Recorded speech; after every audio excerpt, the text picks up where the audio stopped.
Avem o singură viață, de ce să o pierdem cu detalii care nu-s necesare? Umplem iar pahare până la refuz, yeah. Așa îmi vine și mă și amuz uneori. Avem o singură viață, de ce să o pierdem cu detalii care nu-s necesare? Umplem iar pahare până la refuz, yeah. Așa îmi vine și mă și amuz uneori. Nu știu încă de unde am venit, ce caut aici. Plecam cu coada între picioare, acum scap de afiș. N-aveam răbdare să ascult deloc, acum taș și răspund după ce înțeleg ce-ai zis. Se simte timpul cum trece sau noi cum trece prin timp. Trăiesc momentul de față ca să-mi creez amintiri. Țin de familie, de prieteni, de cine-i loial, loial. Restul voia sorții sus mă cheamă propriu destin. Totuși te simt, o singură șansă avem cu sorii. Sipim focul deschis, e mult mai greu când ai un scop de atins. Te uiți pe lângă tine, vezi cine a supraviețuit. Câți din ei se luptă să trăiască cum ar trebui. O inimă mare, doi plămâni ca să respir. O inimă mare mă inspiră zi de zi. Fă din șansa ta un vis, fă din șansa ta un vis împlinit. Fiindcă avem o singură viață, de ce să o pierdem cu detalii care nu-s necesare? Umplem iar pahare până la refuz, yeah. Așa îmi vine și mă și amuz uneori. Avem o singură viață, de ce să o pierdem cu detalii care nu-s necesare? Umplem iar pahare până la refuz, yeah. Așa îmi vine și mă și amuz uneori. De ale, de ale, de ale, ce ale, ale, ale, ale, nu știu ce să aleg, dar ce ale, ale, ale, ale. Nu te teme de moarte că nu-ți mai trăiești viața. Pune zâmbetul pe față dimineața. Du-te, ia legume fresh, fă-ți viața. Pune doar ce trebuie în trupul ăla ca un rasa. Niște mișcare ca să ungă carcasa. Binecuvântare nu e lumea prea razna. Alegerile noastre ne fac să simțim asta. Atât de multe drumuri, oh yeah. De ale, de ale, de ale, de ale, dar ce ale, ale, ale, ale. Știi, avem o singură viață și nu știu ce să aleg. merită să ne stresăm în fiecare zi pentru toate mizeriile.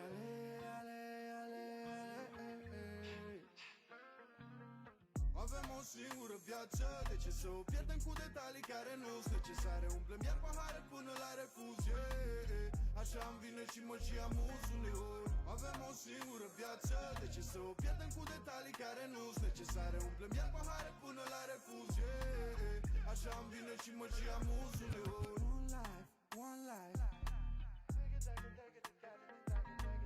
One life, one life, one life. One life, one life, one life, one life. Learn it, love it, live it.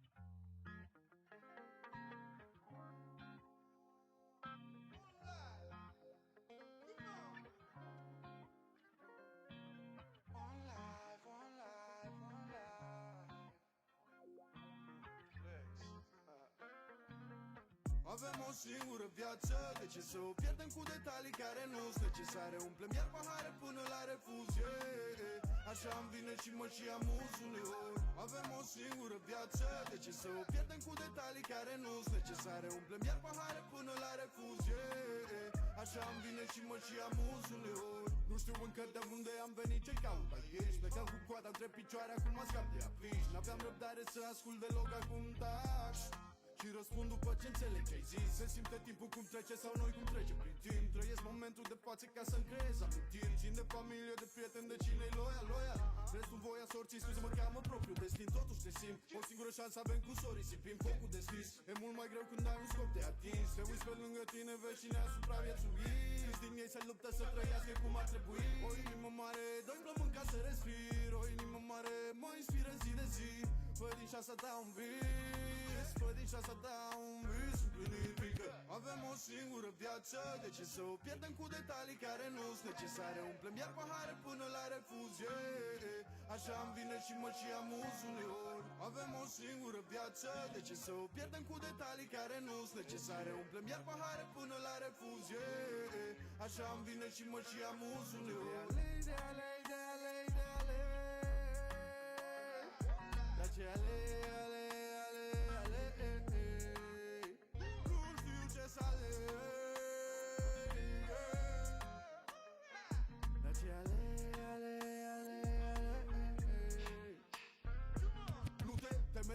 că nu-ți mai trăiești viața. Pune zâmbetul pe față dimineața. Du-te, ia legume fresh, fă-ți viața. Pune tot ce trebuie în trupul ăla ca un rasa.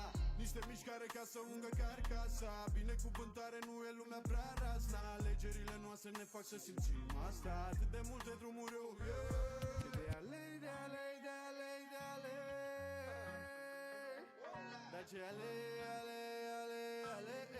Știi, avem o singură viață și nu prea ce să merită să ne stresăm în fiecare zi.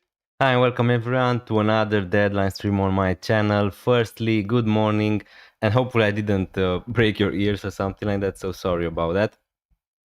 I'm really excited that FPL is finally back. After the international break, it's always nice to come back to have some club football, right?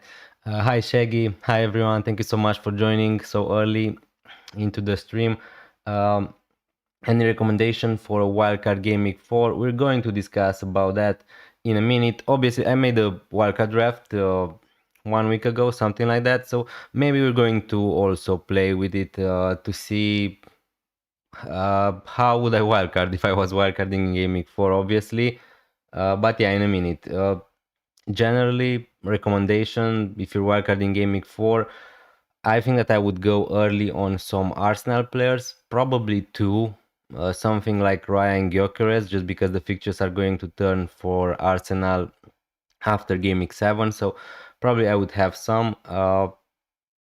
Again, probably I would have someone like Van Dijk, someone like Mohamed Salah. It really depends which side are you on. If you want to have Haaland on your wildcard, or maybe you want to have both, something like that.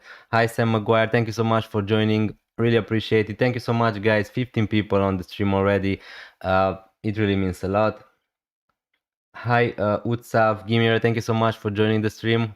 Really good to see you here. What do you think of Haaland and Salah wildcard draft? Yeah, just discussed about that. So for me, when I made a video with a wildcard draft this week, it was a little bit tough to make a draft with both of them, but definitely it can be an option. And the main thing is, if you're wildcarding in game week 4, I suppose you want to have Salah for at least this fixture in game week 4, so it's really hard to go against him. So that's the problem. Now after that, you can sell him if you want to do that and spread the money elsewhere. I think that it could work out. Obviously, again, Salah wasn't great, wasn't amazing this season or something like that, but the fixtures are just going to get better for Liverpool, at least for the next 2 game weeks or something like that. So let's see how Mohamed Salah is going to do against Burnley. Let's see if he's dead as an FPL option. I don't think so, but again. Hi Lucas, thank you so much for joining. Or just go without it. Now it really depends on your team if you should wildcard or not. I'm pretty much 100% sure I'm not going to use my wildcard in game week 4. Now that's not just because I think my team is exceptional or something like that, because clearly it isn't, but I want to try to save it a little bit. And also I think that my team is fine for game week 4, so hi Padayashi, thank you so much for joining. Hey Denis, how you doing? Yeah, I'm really happy that FPL is back. Finally, this international break took a lot of time, so yeah, finally the club football is back. So yeah, really excited to see what's going to happen in game week 4. The first 3 game weeks of the season weren't amazing for me in particular, but yeah, it's just 3 game weeks. I try to be patient. My strategy basically is free it game week 12, so, and go away from Salah in game week 7. What do you think about this strategy? Yeah, as I said before, I suppose you want to have Salah for the next 2 fixtures at least. And then again, if we look, I'm just going to take a look at the fixture. So in game week, yeah, this new UI from FPL is really tough for me. So from game week 12, the thing is the fixtures are going to get really good for Mohamed Salah. Now obviously we don't know what's going to happen. It's still a lot of time to go to game week 12. Maybe Mohamed Salah is not going to be performing that good, but yeah, maybe you have a plan to bring him in again in game week 12 or something like that. Maybe you wildcard in game week 12. So yeah, hi starter, thank you so much for joining the stream. Best SAR replacement. Again, I have, let's just move to my team first. Here, yeah. So as you can see, I have SAR also. I bought him last game week and he got injured. So really unlucky for us, for the owners. Uh, Again, I'm going to talk about also my team. At the moment, I think that, as you can see from my screen, I don't really need to sell SAR this game week. Now he's going to miss at least game week 4 and game week 5 and 6. And in 6 probably he's going to be back against Liverpool. So again, probably Ismail Assar is a sell. Clearly, if you don't wanna mess up with him, I'm planning to sell him next gaming because at the moment I don't really, not a lot of midfielders are exciting me, to say it like that. Now again, the obvious pick, if you have the money, just sell Sar and buy Semenyo. The fixtures are decent. He's going to have 2 fixtures at home in the next 2.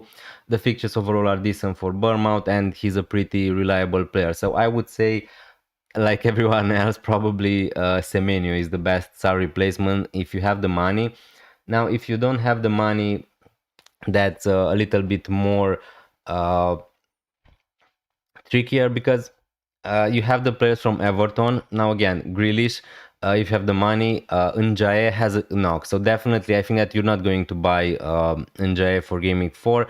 Someone like Dewsbury Hall, someone like Reinders, someone like Anderson could be decent. For me personally, I really want to see how Elliot is going to play in Game Week 4, how many minutes he's going to play, because I just think that he could be a great option at 5.4 millions, and that's my plan at the moment.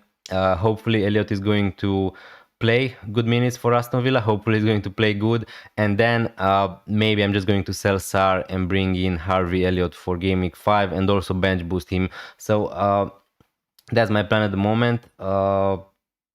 Yeah, also I missed other replacements for Sar are Kudus and Xavi Simons. Now with Xavi Simons probably is the player I would prefer to have long term, but I can't really guarantee that he's going to start in Game Week 4 or something like that. After that, I think that he's going to be a starter definitely for Tottenham. He's going to be also on set pieces.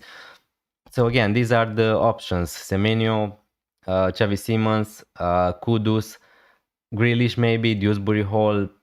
Other than that, you don't really have a lot of options. I mean, doubting Salah in FPL is a godly mistake everyone has made in the past. He always chips away with the goal contribution against every team. Yeah, to be honest with you, Utsav Gimire, I pretty much had Salah for most of the games from when he signed for Liverpool, because also I'm a Liverpool fan, so maybe that helps. And I'm not doubting him. I captain him against Arsenal now. Again, I knew it was a tough fixture, so it is what it is. For this gaming, for Gaming 4, I didn't put a second of thinking about my captaincy because it's just going to be straightforward against Burnley. I saw a lot of people who are not convinced about captaining Mohamed Salah against Burnley, and definitely it's your team, it's your decision. I don't mind it. If you want to captain Haaland, that's perfectly fine. But for me, I don't really care about his form. He played against Bournemouth, against Newcastle, against Arsenal, so the fixtures weren't amazing for Salah in the first place. I know he didn't perform amazing in those fixtures, but I'm just going to captain him against Burnley. I know he doesn't really have a good record against Burnley, but I don't really care about that stuff. Would you recommend Sar plus Murillo to Semenyo and Senesi for -4? Probably not. The reason is because, as you can see, I have also Milenkovic in my team. If you have Nottingham Forest players, I think that you're not in a rush to sell them because the fixtures are decent uh, for the next 3 at least. Taking out of consideration Arsenal. If we look here, now you can't see, but Burnley in Game Week 5 and Sunderland in Game Week 6, I would give them a chance in those fixtures. Now after that, probably everybody is going to sell Nottingham Forest players for this week. Again, if you really want to sell them, it's fine. I'm not sure if I would do it for -4.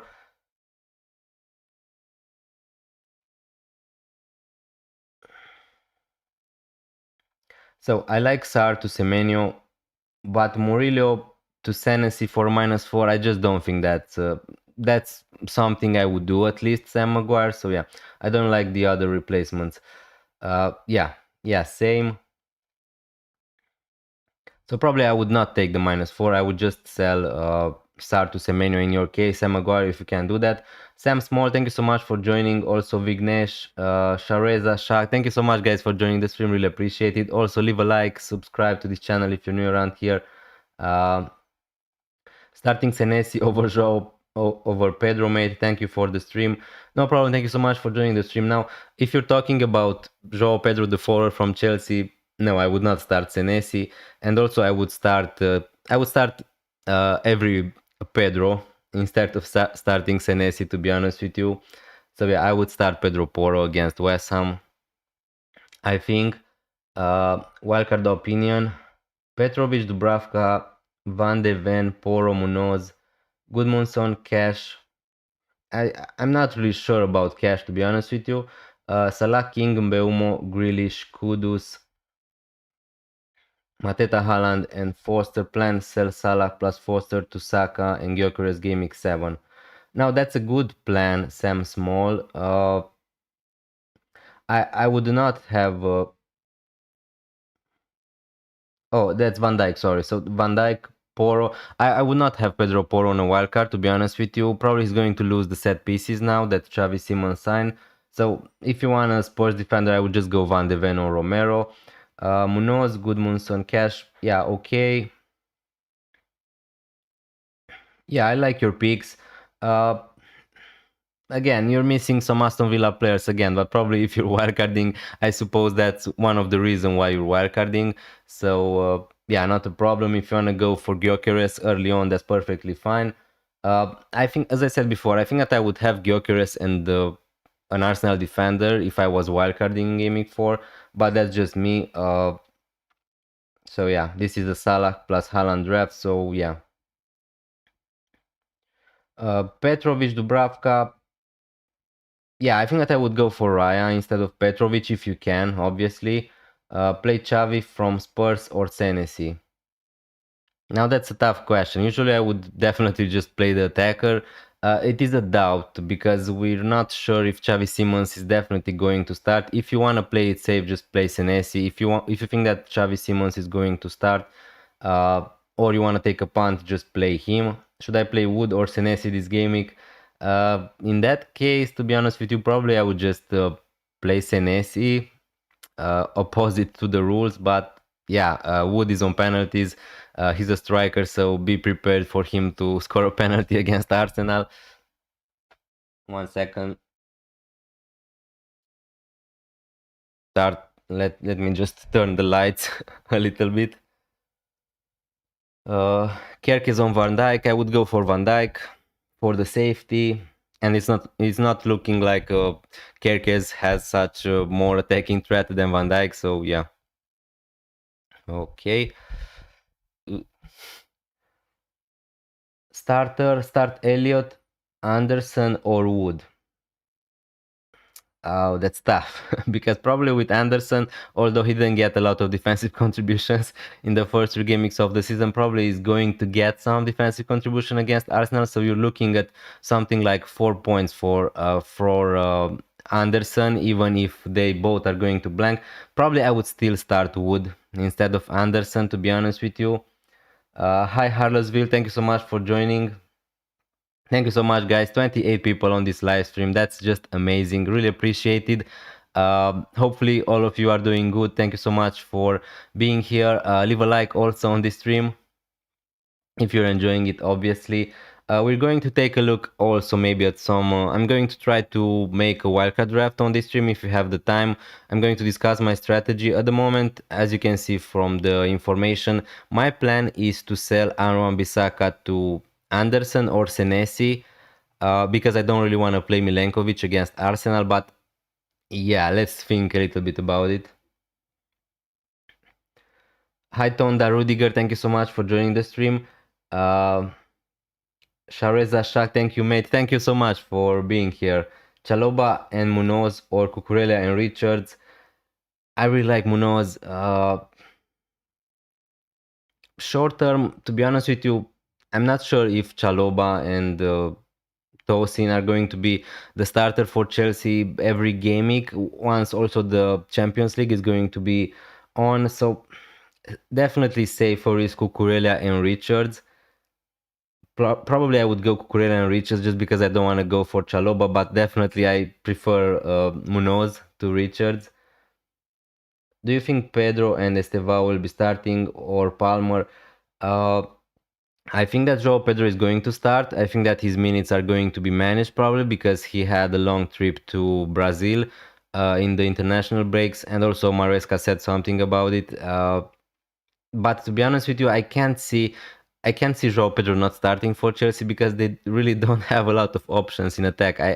It would be really FPL and really funny for Mark Guyu to start against Chelsea as a 4.4 million forward, but I just think that if João Pedro is fit, I think that he's going to start and maybe play just 70 minutes or something like that. So as you can see from the screen, I'm just going to start João Pedro. So yeah. Estevao, not so sure about him. Palmer, again, Palmer is a doubt. I think that his minutes are going to be managed. If you have Cole Palmer, I think that he's a sell at the moment because the fixtures are getting tougher for Chelsea. Champions League is going to be back on. I think that they're going to manage his minutes a little bit. So yeah, it is a doubt. I think that João Pedro is going to start with Estevao and Cole Palmer. I'm not so sure about it. FPL Cortex, thank you so much for joining the stream. Really appreciate it and good to see you here. Morning, fam. I hope you're doing well. Yeah, I'm doing really well. Happily, FPL is back. The international break is over. So, yeah, really looking forward to this game week. What could go wrong? I mean, the first 3 game weeks of the season were pretty horrible for a lot of people. So, surely it can go this way forever, right? Hi Estone, come out. Thank you so much for joining the stream. Arsenal, Palace, Newcastle, and Liverpool. I think one will disappoint and concede, but I don't know which one. Your thoughts? It would be really funny for Arsenal to concede against Nottingham Forest, and also for Nottingham Forest to keep a clean sheet against Arsenal. Not now, probably the chances for that to happen are really low, but that would be really funny. Palace again. Palace are playing against Sunderland, but to be honest with you, Sunderland look good in the first 3 games of the season. Now the fixtures were decent for them. Also, I can see definitely Sunderland scoring now. Again, I have Richards. I'm going to play him, hoping for a clean sheet. Liverpool. I think that Liverpool are going to keep a clean sheet. To be honest with you, I'm trying to not be biased here because I'm a Liverpool fan. But yeah, I don't know. I can also see Liverpool winning 5-1 or something like that. Thank you so much for subscribing, One Ikwan. Really appreciated. Hopefully you're going to enjoy the stream. So yeah. Sold router for Semenyo and I'm playing king ahead of wood. Finger crossed it's a green arrow week. Yeah, hopefully that's going to happen finally. So yeah, I like your transfer. Semenyo is the most obvious pick at the moment. I don't really like a lot of midfielders at the moment. That's why I'm trying to delay my me transferring out Sar because Semenyo is the best, probably the best option. If you have the money, just go Sar to Semenyo. But other than that, I don't really buy an Everton midfielder at the moment. I don't want to buy someone like Anderson at the moment. Elliot is a doubt at the moment. In terms of minutes, I'm not sure if he's going to be a starter for Aston Villa at the moment. But yeah, Njay, knock info. Yeah, we're going to... Hi Dexter, also thank you so much for joining. Good morning. We're going to move to Twitter to see what happened in the press conferences, but pretty much what I saw yesterday is that he had a knock. The injury is definitely not... It didn't sound bad or something like that, but he is a doubt for Game Week 4. If you have him, definitely, I think that I would play him. If not, I would not buy him, so it's pretty much like that. Goals and assists are shared this season for Liverpool between Salah, Gakpo and Ekitike. Do you think Salah is a good option or should I go against him? Any good options? If you have Salah into your team, just keep him. It's Burnley. Definitely I would not look to sell him. If you don't have already Mohamed Salah into your team, then yeah, you don't need to force the move to buy him. But definitely Burnley the way. I think that Salah is the standout captaincy option. Don't really care about the form, as I said before. let's see what's going to happen. A lot of people said that about Liverpool last season, that the goals are going to be shared. Salah is still on penalties. He's still the main man. Let's see. What it takes is just a double-digit haul from Mohamed Salah for everyone to go crazy about him and have him into their team. So let's wait and see this fixture against Burnley. If he's still going to blank against Burnley, against Everton, then yeah, I'm going to think about going without him. But right now, there's really no point in talking about that. One Ikman, thank you so much for subscribing also and being here on the stream. Hi there, first time here from Malaysia.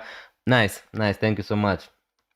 How do you do? What do you think about Newcastle assets? Looking to get Valdemart, I think that's how you should pronounce his name, and Burn. Looking for differentials. Anyway, good show. So thanks. Thank you so much for joining the stream for the first time. Really appreciate it. Yeah, sorry. With Voldemort, I think that he's going to start this week because Wisa is out, injured. Osula could start, I guess, but I think that Voldemort is going to start. Short term, I think that he's okay. For Gaming 4 at least, I think that he's definitely good. After Wisa is going to be back, I think that the minutes are going to be shared. And at the moment, I can't really give you any guarantee that Voldemort is going to be the first striker for Newcastle. So yeah, if you want him for short term, he's a good option. Long term, I'm not so sure about him. With Burn, yeah, I like him. I like the fixtures for Newcastle. Maybe I underestimated Newcastle because I didn't talk too much about Newcastle defenders, but the fixtures are decent for them. They are a good defense. Also, Burn is nice. I mean, he's reliable. He's going to start. Other options are Livramento, Shar, but again, probably I would just go Burn in that case. So yeah, I like Burn more than Voldemar, probably long term at least. So yeah, pretty much that's it. The only problem is long term because when Wisa is going to be fit, definitely is going to get some minutes. So I'm not sure. Probably both of them are going to share minutes, so that's the only problem with them. Other than that, you have Elanga, you have Barnes, you have a lot of options. Gordon obviously is suspended. When he's going to be back again, I don't know. At the moment, I'm not so excited about buying players like Barnes, Murphy, Elanga, Gordon because I just think that they have a lot of wingers. I think that there's going to be some rotation. But yeah, with the striker for the next few fixtures, I think that Voldemort is going to be fine. Ainuri also, guys, is going to be out for 5 weeks for Manchester City. If you didn't saw the latest news.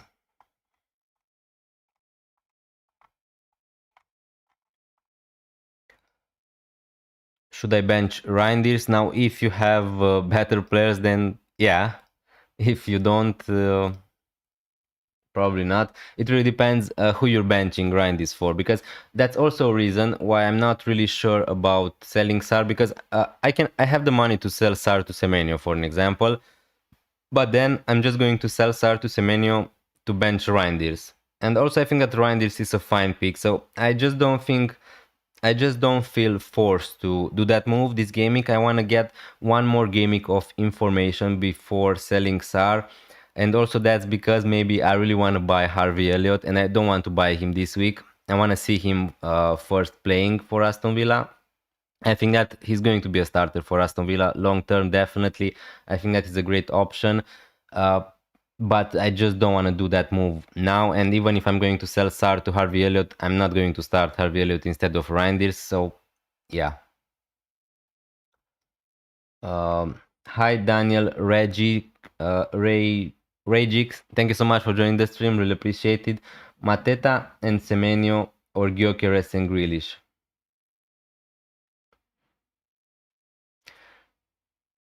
For the next 3 fixtures, I think that it is Mateta and Semenyo. It really depends also on your chip strategy. Grealish is not going... Grealish is going to play against Liverpool next game week, and in game week 5, and in game week 8 he's not going to be able to play against Manchester City. So short term, definitely Mateta and Semenyo. After game week 7, after game week 8, Gyökeres and Grealish, I would say. Now, not Grealish in game week 8 because he's not going to play, but you get the idea. My team is Ryan Munoz, Calafiori, Cucurella, Pedro Porro. Nice. Semenyo, Salah, Gakpo, Wirtz. Amazing. A triple up of Liverpool against Burnley. I really like that. João Pedro, Mateta. Your team looks great, Shaggy. Nothing to say about it. Looks great for this game week at least. What do you think about selling Haaland and Cherki and buying Munoz and Salah for next 2 game weeks? If that's for free, even if that's for free, I don't think that you should that, because if you choose to go with Erling Haaland, I would just captain him against Manchester United. He has a good record against Manchester United. Nobody says that Haaland can't outscore Salah for the next for in game week 4 at least, because in game week 5 he's going to play against Arsenal. So again, a lot of people right now are looking to sell Salah and buy Haaland. So if you have Haaland already, I think that I would just keep him at the moment. I don't think that's the best way to use your transfer. That is what I'm trying to mean. And also, Cherki obviously is injured, so probably I would look to sell Cherki. But buying Munoz and Salah for the next 2 game weeks, yeah, I just don't think that I would do that. Tonda, Rudiger, because I don't know. I just would not use the transfers for doing that. If I had Haaland, for an example, in my team, I would just captain him or free it to have Salah. That's pretty much what I would do. Okay, thanks. This is my original wildcard.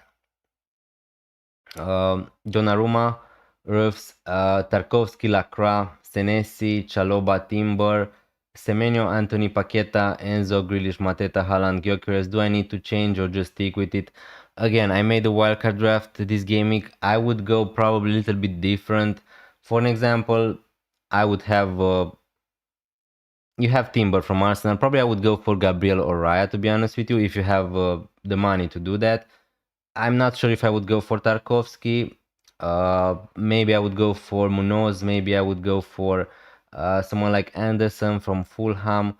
Maybe a Newcastle defender on the wild card. Someone like Goodmanson from Leeds. Semenyo, Anthony. So you're going with Anthony Elanga, I suppose. I'm not sure if I would go for him. Paqueta is fine. Enzo is fine. Grealish is fine if you don't mind him playing against Liverpool in 5 and not playing in game week 8.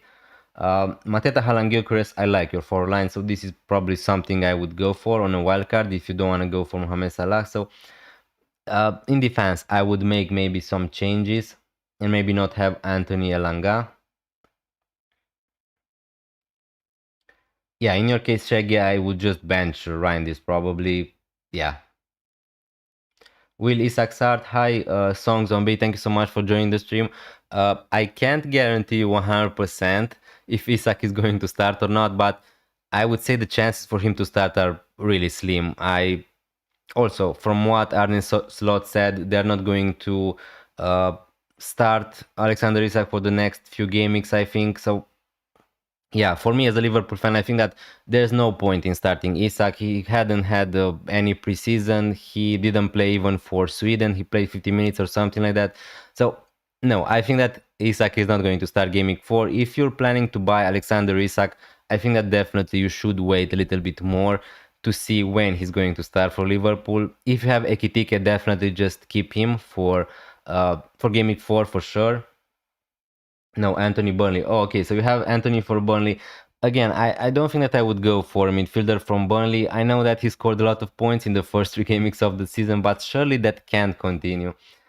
I mean, yeah, I can't guarantee you that, but yeah, if you want a cheap midfielder, someone like King, maybe someone like Harvey Elliott, someone like Dewsbury Hall, if you can afford, probably are options I would go rather than going for Anthony. But yeah, it's your team again. It is your decision.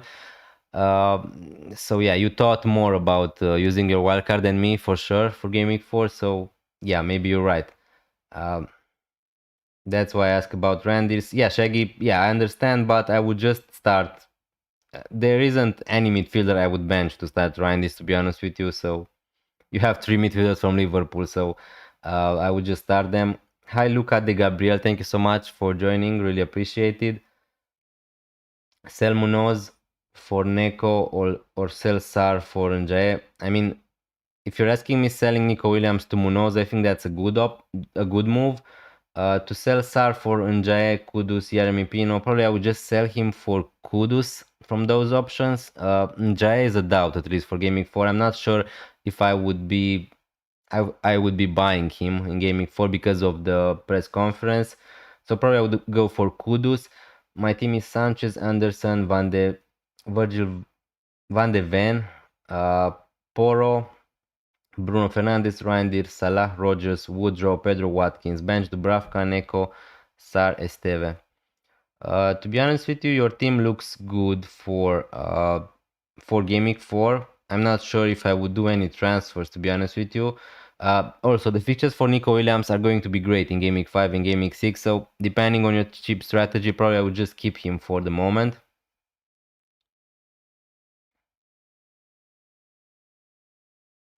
But yeah, if you wanna have Munoz, I would sell Nico Williams to Munoz. I think that he's better for this game week in particular, and play him instead of Van de Ven probably. Hi Elika FC, thank you so much for joining the stream. Really appreciated. Hi everyone. Dennis, I have a similar team to you from Game Week 1 and I'm wildcarding. Are you planning on doing so as well soon? Now the plan would be to try to not wildcard till Game Week 12 or 13, something like that. I'm definitely not going to wildcard in Game Week 4 because I think that my team doesn't really need a wildcard. Now maybe I'm wrong. I'm going to need to see what's going to happen in the next few game weeks, if I'm going to have more problems, if I'm going to want to make a lot of changes, then I will look to wildcard maybe in game week 7, 8, something like that. But the plan would be to try to delay it for the moment.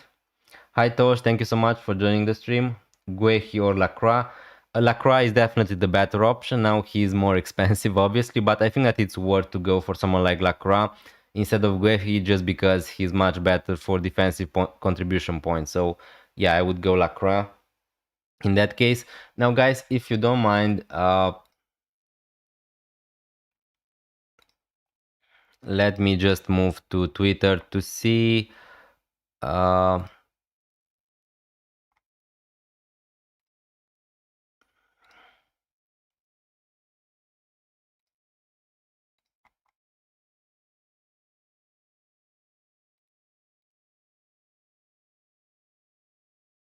okay.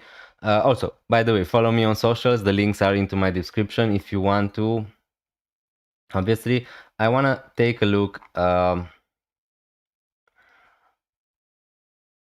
Just a second. Take a look at the news for the press conference. Oh no, I forgot to start the countdown. We're almost 2 hours till the deadline.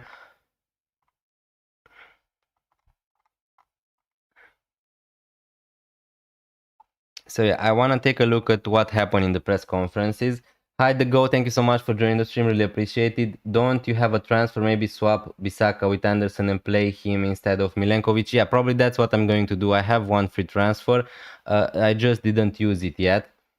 Hey Dennis, who would you buy, Gyökeres or João Pedro? Thanks.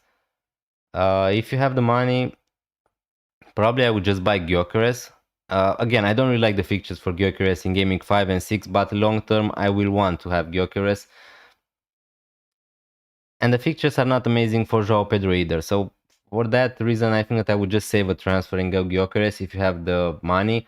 But again, with our luck, Milenkovic would do 0-0 against Arsenal. Yeah, it would be really funny for that to happen. Wildcard team, Roya Dubravka, Virgil van Dijk, Munoz, Lacroix, Esteve, Senesi. Really nice. Salah, Semenyo, Reinders, Xavi Simons, King, forwards, Pedro, Mateta, Ekitike, benching Dubravka. I'm not sure if I would have Ekitike on a wildcard, but again, for the next fixtures, I think that he's fine. Now, long term, you're going to need to sell him probably when Isak is going to be starting for Liverpool. And you're also benching Dubravka, Xavi, King, Esteve. What do you think? I think that Padayashi, that's a great wildcard draft. You have Raya. I would try to find a way to have Gyökeres, but if you want to go for Ekitike short term and then just sell him to Gyökeres, that's also a fine strategy. And overall, yeah, I really like your team. Not too much to say about it. It is really similar to my wildcard draft for which I made this week. So yeah, I really like him. Double Crystal Palace defense, Munoz, Lacroix, Van Dijk, Dubravka, Raya. Yeah, a really nice wildcard team. Not too much to say about it. Now,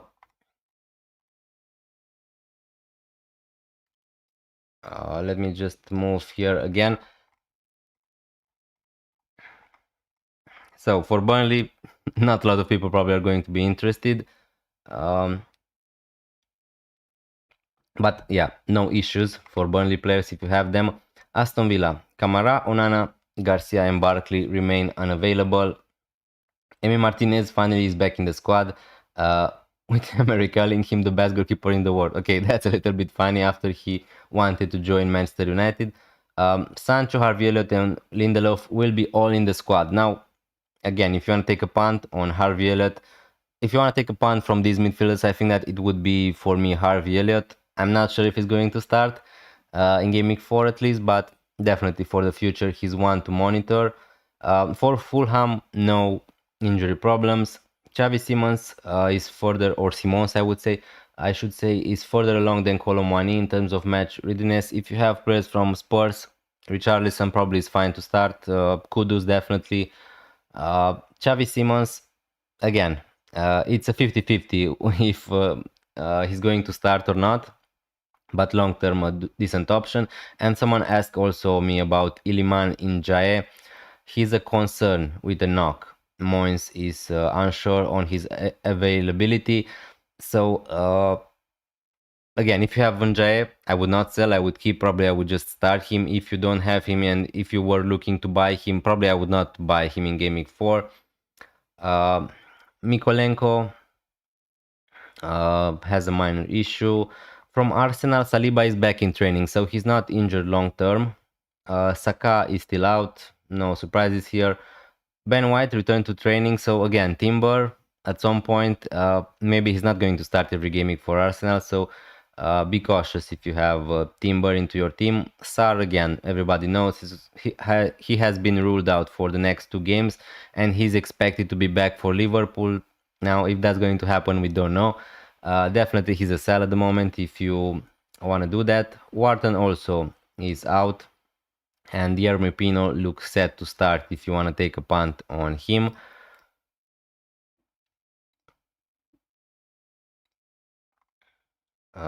Looking to sell him and Salah in Game Week 6. Okay, that's nice.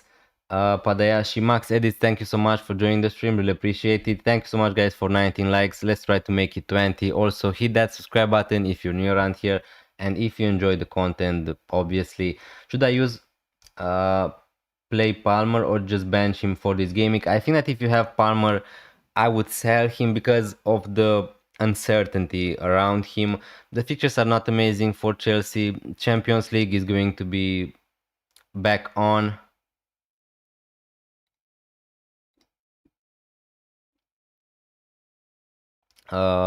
So I think that his minutes are going to be managed. Again, if you want to keep him, that's fine, but you're missing the best fixture in the next few game weeks against Brentford, which is this week. So yeah, I think that I would sell if I had him. I know it's really frustrating, but yeah, if you want to bench him, if you have better players to start, then you can bench him for 1 more week and then reassess after that. Free hit, Henderson, Cucurella, Livramento, Munoz, really nice, Salah, Johnson, Grealish, Gakpo, Ekitike, Mateta, Gyökeres. Yeah, I like Grealish, I like Gakpo, I like Ekitike. you don't have so you don't have Haaland, you have Salah. Okay, yeah, I really like your free team. I'm not. That's a really nice forward line with Gyökeres, Mateta, Ekitike. I like your defense. I'm not sure if I would go for Johnson again, but you don't really have a lot of good options in midfield to play this game week. Someone like Semenyo could be an option, but yeah, it's a really nice wildcard free draft. Sorry.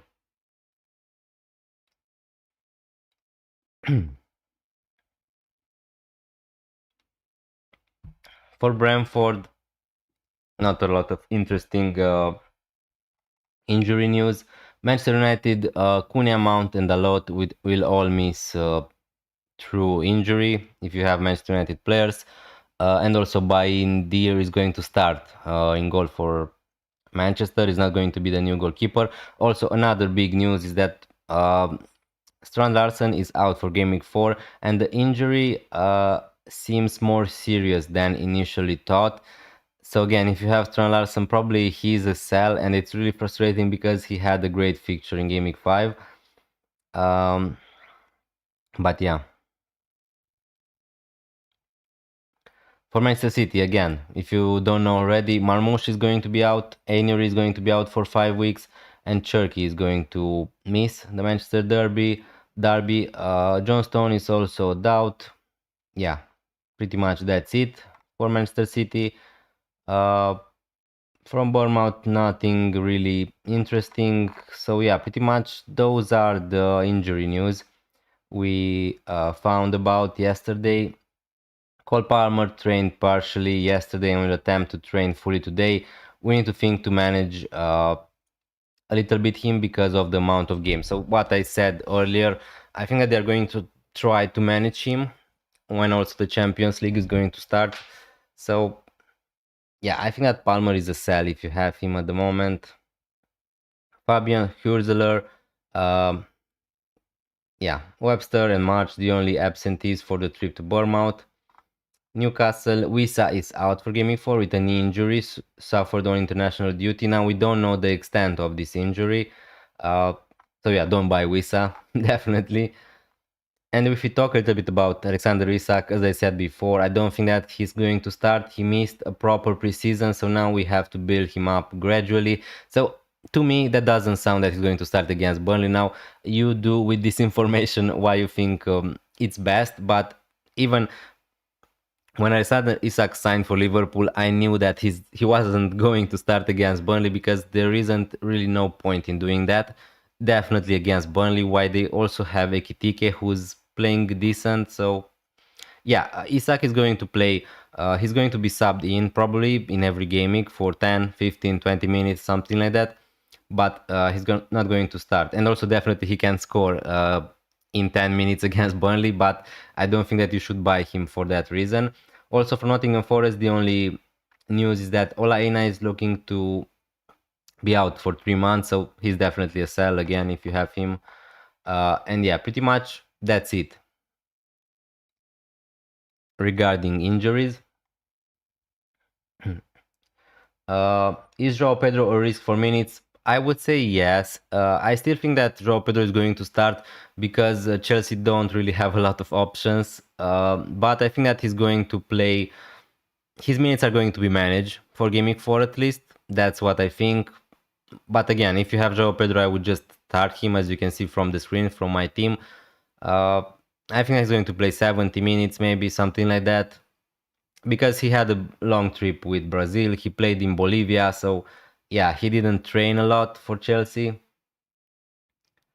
Morning mate, hi DM McDonald, thank you so much for joining the stream, really appreciate it. Morning mate, how are you doing? I'm doing fine, thanks for the question. Hopefully you're doing the same. I've got a wildcard active this week, going with Sanchez, Livramento, Poro, Chalobah, Salah, Gakpo, Simmons, Kudus. Okay, so you're going with double Spurs midfield. I don't think that I would go for Pedro Porro on a wildcard because he probably is going to lose the set pieces to Xavi Simons. I would go for Van de Ven or Romero if you want a Spurs defender. Pedro, Mateta, Gyökeres, thoughts? Yeah, I really like your team. I would go probably for Raya instead of Sanchez if you have the money to do that. And also to be prepared for when the fixtures are going to be better for Arsenal. Livramento Poro, Chalobah. Yeah, I'm not so sure about the Chalobah pick, but again, I'm not sure if he's going to be a starter every gaming. That's what I'm trying to say, but maybe I'm wrong there. Salah, Gakpo, Simons. Yeah, I'm not sure if I would double up on Spurs midfield if I would be wildcarding in Gaming 4, but definitely could be an option. The fixtures are decent, so yeah.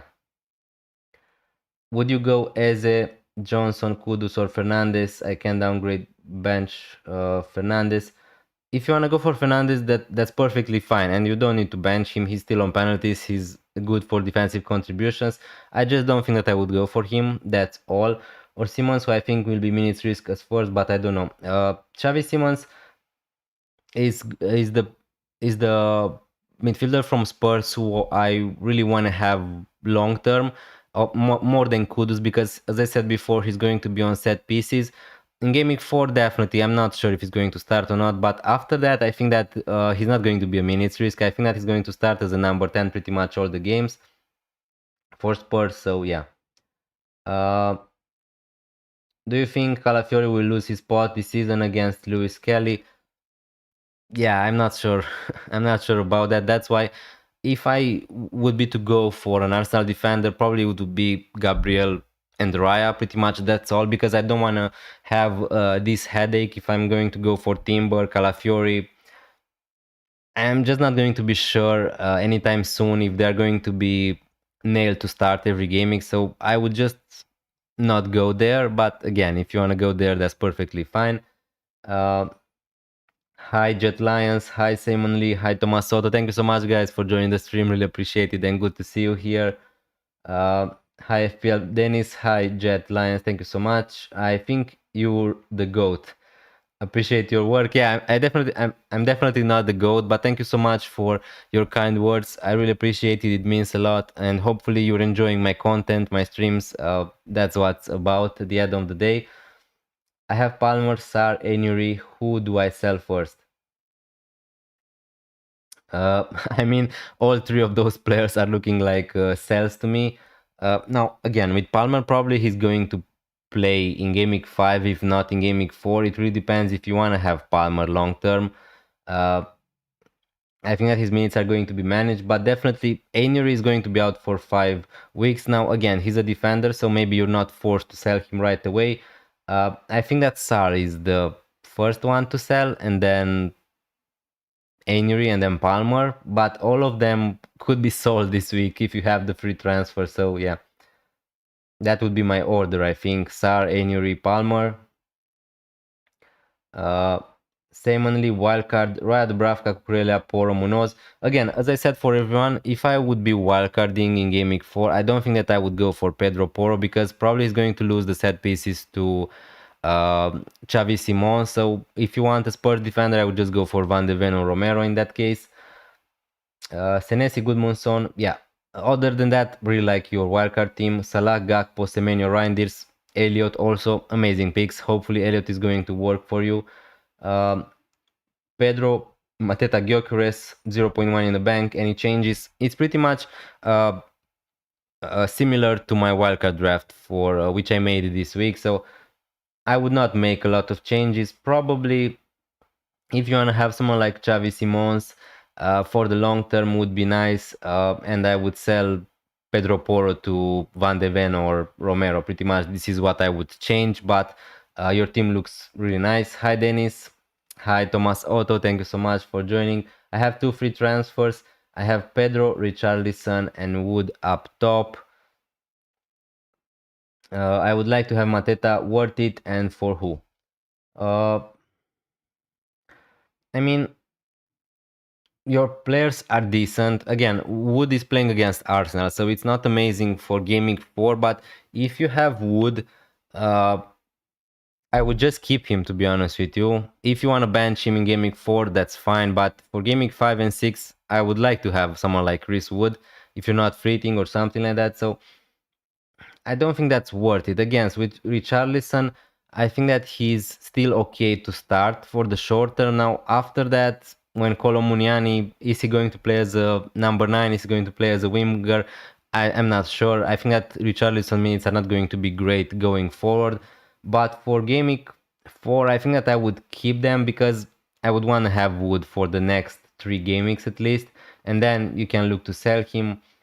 I would not sell Pedro to Mateta. I would not sell probably Wood to Mateta because of the fixtures. So yeah, probably not worth it for me at least. A high potential difference. Thank you so much for joining the stream. Really appreciate it. Strand Larsen and Sar to Kudus and Mateta mostly for -4. Is it worth it?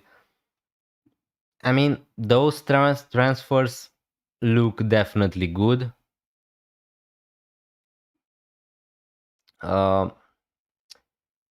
Definitely better than Sar and I lost it. And Sar and Strand Larsen, both of them are looking like they're going to be sells because you don't know when they're going to be back. At least for Strand Larsen, we don't know exactly the extent of the injury.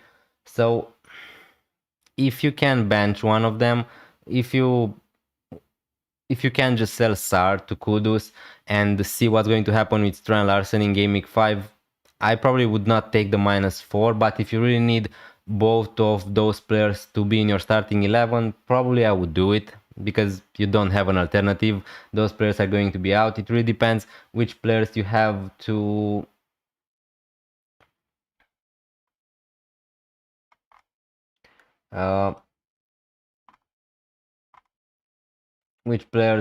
you have on your bench. So yeah, hi FPL Dennis, I think you're the gold.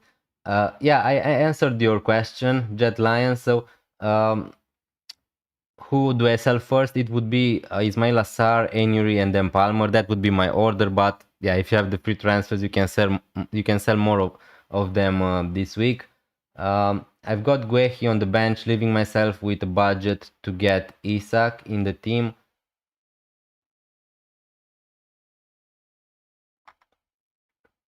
Eventually was debating whatever to put Eze in, not sure about Arsenal up against City next week. Yeah, the fixtures for Arsenal are not amazing in the next 3 game weeks, let's be honest. I mean, Forest in game week 4 is okay, but then City, Newcastle is not amazing, so I don't think that I would buy Eze, to be honest with you, but yeah, a long term could be a decent option. And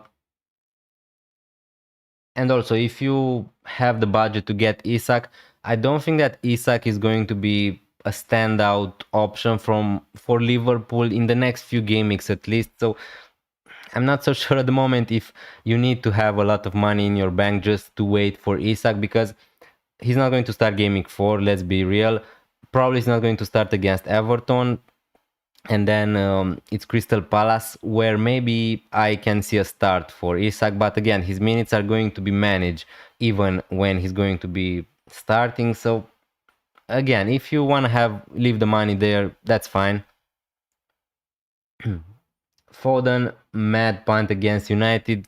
Again, with Manchester City players, if you're buying Manchester City midfielders other than Haaland and I don't know, the goalkeeper maybe, you need to be prepared for them to be benched because nobody's saved. Maybe Reinders at the moment is looking okay, his minutes are looking decent, but again, I would not have any confidence that these players are going to start. Now again, Marmoush is injured, so Foden could have a place in the starting 11, but I would not take the punt. I don't know. If you want to take the punt, that's fine, but I don't really trust Pep Guardiola and Manchester City midfielders, Cherki, Doku, Bernardo Silva, Oscar Bob. Again, all of them could be rotated at any given time, and then you're just going to be frustrated because he's going to start one game, he's going to score, then he's going to be benched. Then you're going to think, now what I'm going to do with my Man City midfielder? It's going to be the same. I had Savinho also last season, and yeah, I saw what happened. He played some games, he was benched some games. Yeah, it really depends. You need to be a kind of FPL manager to have to go for players from Manchester City, and at the moment I don't want to take that risk at the start of the season at least. So yeah, It's still early though, so I'm considering, yeah, if you want to take a punt, that's perfectly fine, but be prepared for him to be benched in the future. I want to keep Wood for the next 2 games, but not sure whether to move him for Mateta. So as I said before, for another guy, I forgot for who answered the question. If you have Wood, I would just keep him now. If you're stuck with Wood, I mean, you're not stuck. You can sell him if you want, but the fixtures are really good for Nottingham Forest in Game Week 5 and 6. So if Wood was in my team, I would just keep him. So yeah, Mateta is better for Game Week 4, but you can just sell Wood to Mateta and then Mateta to Wood, if you get my point. I mean, it's not the best use of transfers from my point of view. Thank you so much, guys, for 26 likes. That's amazing. Thank you so much for your support. Leave a like, hit that subscribe button if you're enjoying the content. It really means a lot, and it also really helps me going forward. Simon Lee, wildcard. Yeah, I think that we talked about your wildcard, Simon Lee. Yeah, so what I would do again, I would just change Pedro Porro probably to Romero or Van de Ven. Maybe you could have another Crystal Palace defender if you want, someone like Lacroix, but it really depends what you want to do. Hi Raymond Rogers, thank you so much for joining the stream. Sartor Rogers, again, not a lot of people are going to be happy with that transfer, and also I forgot about mentioning Rogers as a decent FPL midfielder because I have him into my team. To be honest with you, I forgot about him. Now Aston Villa were really bad in general, so it is hard to recommend anyone to sell Sartor Rogers, but to be honest with you, the fixtures are really good for Aston Villa. They have now Elliot, they have Sancho. Maybe they are going to improve. Surely Aston Villa are going to score, right? Are going to score a goal at some point. So again, if you want to take a punt, if you think that Aston Villa are going to turn it around, if you believe in the fixtures for Aston Villa, then Sartor Rogers is not the worst transfer. Definitely, to be honest with you, from my perspective, rather than selling Sar to someone like Grealish or Njay from Everton, probably I would just sell him to Rogers. Now, it's easy for me to say because I have Rogers into my team. But yeah, I think that he's a decent option, Rogers, again. Hi, Bass. Thank you so much for joining. Start Dorgo or Murillo. I mean, both of them are going to concede probably. I think that I would start Murillo because at least you know that 100% he's going to start, and he's going to get maybe some defensive contributions. It's funny because he didn't get any in the first 3 games of the season, but yeah, against Arsenal, who knows? Definitely better chances than Dorgo, I would say. Hi Emery, thank you so much for joining. Hi Dennis, should I take Isak? No, it's not the time to buy Isak, guys. I talked about it on pretty much every video, every stream. I knew before that the chances for Alexander Isak to start against Burnley are slim. Now, definitely the chances are not zero, but yeah, I don't think that he's going to start against Burnley. Also, what Arne Slot said about him, they need to build him up, build his fitness. So yeah, I think that we should wait on Alexander Isak, and my advice for you guys is to not buy him. Again, if you want to buy him and you don't really care that he's not going to start against Burnley, maybe you think that he's going to play 10 minutes and score 2 goals, and that's definitely a possibility against Burnley. Yeah, just do that, but I would not do that. So Sartor Rogers, yeah, Raymond Rogers, I answer your questions. I think that's a decent option. If you don't want to go for Semenyo, if you don't want to go for other cheap midfielders, then buying Rogers is not the end of the world, really. Hi friends, hi Raul, thank you so much for joining the stream. Really good to see you here. Good morning also. Free hit Van de Ven and Johnson or Anderson and Eze.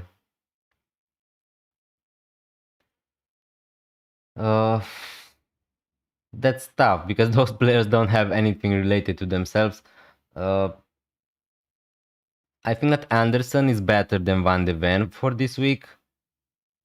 And Eze, if he's going to start, I think that he's better than Johnson. So that means probably Anderson and Eze, if you think that Eze is going to start. But yeah, if you want to go safe, also Johnson, his minutes maybe are not going to be that good, maybe. So I would say Anderson and Eze, but yeah, it's really close between those two. I'm benching Anderson or Van de Ven either way. I would start Anderson, I think Max said it in that case. I've done Sar to Bruno. Raul, good luck with that move. Probably not a move I would do, especially with Manchester United playing against Manchester City, but again, maybe I underestimate Bruno a little bit. He's going to be good for defensive contributions. He's going to be, he's on penalties, he's on some set pieces. Again, and would I be surprised for Bruno Fernandes to score against Manchester City? Yeah, to be honest with you, I would not be that surprised. And definitely better than Sar. So not a lot of great midfielders. That excites me this gaming, so I understand your move. From Ekitike, Mateta, or João Pedro, who would you captain for gaming 4? Ekitike, no question about it. Mateta also could be decent against Sunderland, but I would just captain Ekitike. I think that he's going to start. There's maybe a 0.02% chance that he's not going to start, but I would just take that chance and captain Ekitike against Burnley. Isak is going to come in for him probably for 10, 15 minutes, 20 minutes, something like that. But again, Ekitike is going to start against Burnley. Yeah, I would just captain him. Hi Hashir Akhtar, thank you so much for joining the stream. Really appreciate it and really good to see you here, man. Hello Dennis, good morning. Also good morning to you. Hopefully you all of you are really fine. Thank you, Dennis. My go to FPL YouTube. Keep it up. Thank you so much, Ambez. Thank you so much for your kind words. I really appreciate it, and it really means a lot. That hopefully I'm going to. My advice is going to help you a little bit. But your question, Dorgu or Murillo, it's a little tough for me to answer, to be honest with you, and it could go either way. Maybe I don't know, Dorgu somehow is going to score against Manchester City, but I'm just not sure. Raul here is a Manchester United fan, so he knows better if Dorgu is going to start or not, and maybe he can help us. But I think that I would just start Murillo against Arsenal, then Dorgu, hoping Murillo is going to get some defensive contribution points at least. But I think that both of them are going to concede, if that helps. Another one, start Rodgers or Wood? I would start Rodgers. This question is easier. I think that, again, I know Aston Villa were really bad. It's not like Nottingham Forest were amazing in the first two game weeks of the season, so let's be honest. Wood is playing against Arsenal. If there is one fixture I would look to bench Wood for another play, it would be against Arsenal and probably against Liverpool and Manchester City. But again, you get my point. I would bench Chris Wood and play Rodgers, and hopefully Aston Villa are going to turn it up. Hi Adrian Hon, thank you so much for joining the stream. Really good to see you here. My plan at the moment is to sell Aaron Wan-Bissaka to Anderson from Fulham and play him instead of Milenkovic. Again, I could sell Sar, but I just think that I want one more game week of information, and probably I'm just going to sell Sar next game week. We know that he's out for 2-3 game weeks, something like that, Sar, so I think that he's definitely a sell if you have him into your team. I could just sell Sar to Semenyo, but if I'm going to do that, I'm just going to bench Reinders, and I just think that it's not a necessity. I think that Reinders against Man United at home is a decent fixture. Maybe he's going to play a more advanced role. I think that he's fine. And also, if I'm going to sell Sar to Semenyo, I'm going to play also Milenkovic against Arsenal, which is not what I want to do. Again, I didn't talk too much about other possibilities, but I could just roll if I want. With this team, it's not the end of the world if I'm going to end up playing Milenkovic against Arsenal, but I don't know. My plan is also to bench boost in Game Week 5. If I have this possibility, I want to get it out of the way. And Aaron Wan-Bissaka, sadly, it was a really bad pick for me from the beginning of the season. Now he I wouldn't necessarily say that he lost his place. Ayub Medeb, thank you so much for subscribing to this channel. Really appreciate it, and thanks a lot. It really means a lot. I'm going to answer to your question, so don't worry. Just let me a minute to finish my idea. Where was I? Yeah, about my team, right? So I could roll, but yeah, Aaron Wan-Bissaka is such a frustrating pick for me. I wouldn't necessarily say that he lost his place because he missed one game, but I'm just never going to be sure when he's going to start or be benched. So I think that he's not a priority sell for me. But if I want a bench boost, that makes sense to sell him to Anderson and still keep Milenkovic because the fixtures are decent for Nottingham Forest in the next two. So yeah, my most likely move is going to be Aaron Wan-Bissaka to Anderson because he has decent fixture in Game Week 4 and 5. Rogers or Wood to start? Yeah, I just answered that question. So I would start Rogers. To be honest with you, I don't know. The fixtures for Wood is not great. Arsenal are the best defense in the Premier League, so if there is one game to bench Chris Wood, this is the one. But definitely just keep Wood. The fixtures are decent in Game Week 5 and 5 and 6. Why people going with Paqueta defensive contributions? Now that's one reason. Hashir Akhtar, he's decent for defensive contributions. You know that he's going to play 90 minutes every game week, and mostly because he's on penalties for West Ham. So that's pretty much the reasons why people are going with Paqueta, and also he's really cheap. So again, in that bracket, again, he's not such an exciting pick because his underlying statistics are not amazing. He's not getting a lot of chances to score goals from open play, but he's on penalties. He's good for defensive contributions. He's playing 90 minutes and he's really cheap. So I don't mind going with Paqueta. But again, if someone like Harvey Elliott, for an example, was to play 90 minutes every game week, I would definitely just buy Harvey Elliott. Would you start Anderson or Eze? Because Anderson probably gets a clean sheet, but Eze return not guaranteed.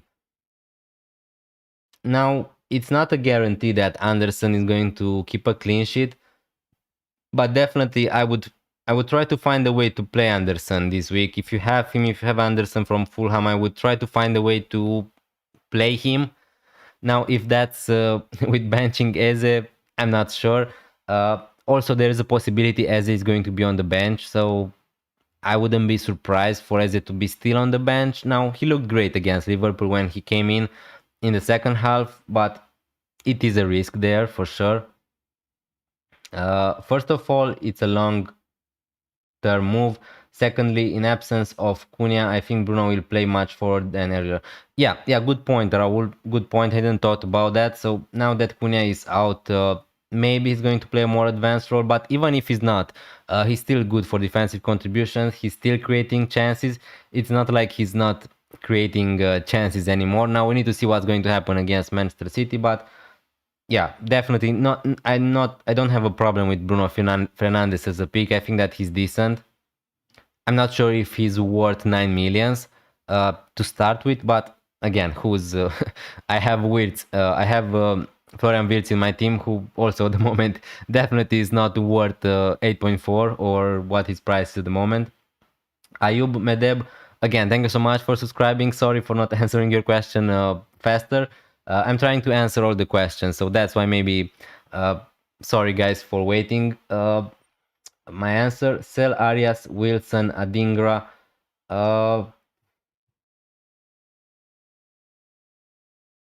Yeah, Wolverhampton are going to play against Newcastle this week. Again, probably Arias and Wilson are both sells.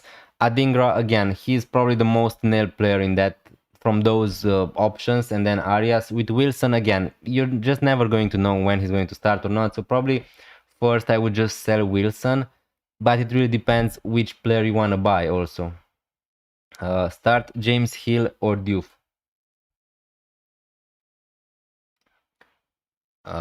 Just a second.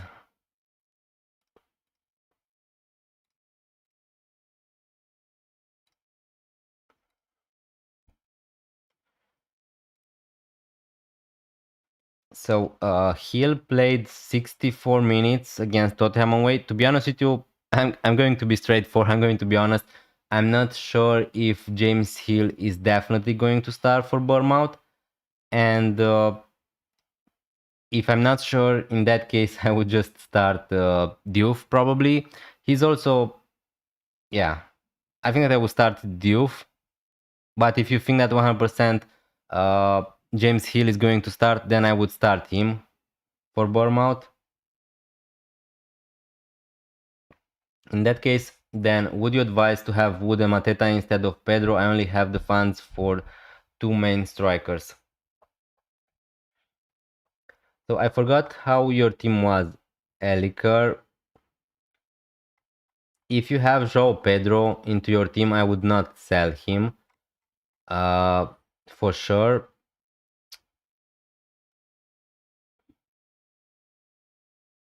No, I think that João Pedro is a great option, guys. Again, the fixtures are not amazing for Chelsea after Gaming 4, but I think that João Pedro is pretty much nailed to start and play good minutes because they don't really have other options. They have Mark Guiu. Delap is going to be injured for 10 weeks or something like that. Jackson is out for Bayern Munich, obviously.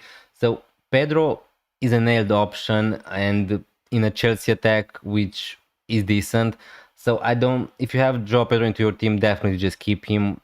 With buying him, again, I would not buy Wood for Gaming 4. I definitely would buy probably Mateta. Sorry, rather than João Pedro for this week. But yeah, Wood long term is going to be a sell at some point. The fixtures are going to turn bad for Nottingham Forest after Gaming 7 or 8, something like that. So yeah. Sar to Kudus or Semenyo. I was confident about Kudus before, but after the way Spurs played against Bournemouth last game, I'm worried. Now, again, Kudus is not the most exciting players in terms of goal scoring opportunities. He's more of a creator. I would go for Semenyo. I think if you want me to pick one of those, I would go for Semenyo first. And then long term, I think that Xavi Simons is better than Kudus. So yeah, hi Karhik Rao, thank you so much for joining the stream, really appreciate it. -4 for Diouf, Sar to Munoz, Semenyo. So you don't have the money. No,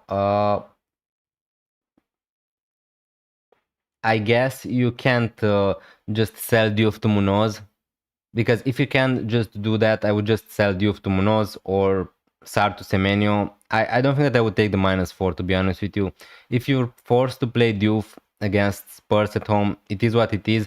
What I would do probably is to not take the hit. But again, if you really want to take the hit, those moves look great. So buying Munoz and Semenyo, nothing wrong to say about that. It looks great. But I'm not sure if I would do both of them this week. Would you save the transfer if you had Diouf instead of Aaron Bissaka?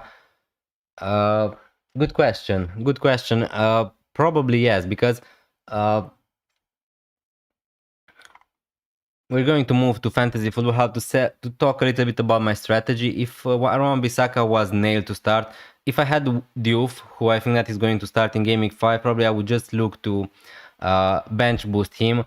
So yeah, it would really be helping me if Aaron Bissaka, if I had Diouf instead of Aaron Bissaka, probably I would roll the transfer or just sell Milenkovic instead of Aaron Bissaka, but probably that doesn't really make a lot of sense, right? So yeah, probably I would just start with Diouf instead of Milenkovic and roll the transfer and then make sell Sar or other player in Gaming 5 to do my bench boost also. Thank you very much, Ayub Medeb. Thank you so much for joining the stream. Really appreciated. Hi, Voka. Thank you so much for joining the stream. Who to replace Sar, Kudus, or Paqueta? If you wanna save the money, just go Paqueta. If not, if you're asking me which one I think is the better option, probably I think that Kudus is better than Paqueta. But it really depends if you need the money. Hi MBA, thank you so much for joining. sell Sar and buy Ndoye or McAtee or Rogers. For bench this Gaming 4 on wildcard preparing for Gaming 5. Okay, so player for your bench, probably that would be Rogers, because I don't know, with Nottingham Forest they have a lot of midfielders, they have a lot of attacking options. I'm just not sure which players are nailed for Nottingham Forest in midfield. Now Ndoye was decent in the first two games of the season, let's be honest. I think that it would be Rogers for Gaming 5 because the fixtures are really good. In absence of Eina, I think Anje will play Nico Williams as a left-sided center back and Zinchenko from Gaming 5 in my opinion. Probably, so keep an eye on Forest lineup next Gaming. Yeah, the thing in Nottingham Forest is after Gaming 5 and 6, I'm not really that interested in Nottingham Forest defenders because the fixtures are really not that great for them, so yeah. But definitely, Zinchenko is one to look at. Can't play 11 with Sar injured, got Guyu as a third striker. Okay. So if you can, I would just do Sar to Semenyo if you have the money and keep Diouf on the bench. Probably if you need him to play. Kartik Rao, so again, this is what I would do. It doesn't mean that I'm right or wrong. This is just what I would do if I was in your situation. I would just not take the hit. Hi Top Beans, thank you so much for joining the stream. Then just make a transfers.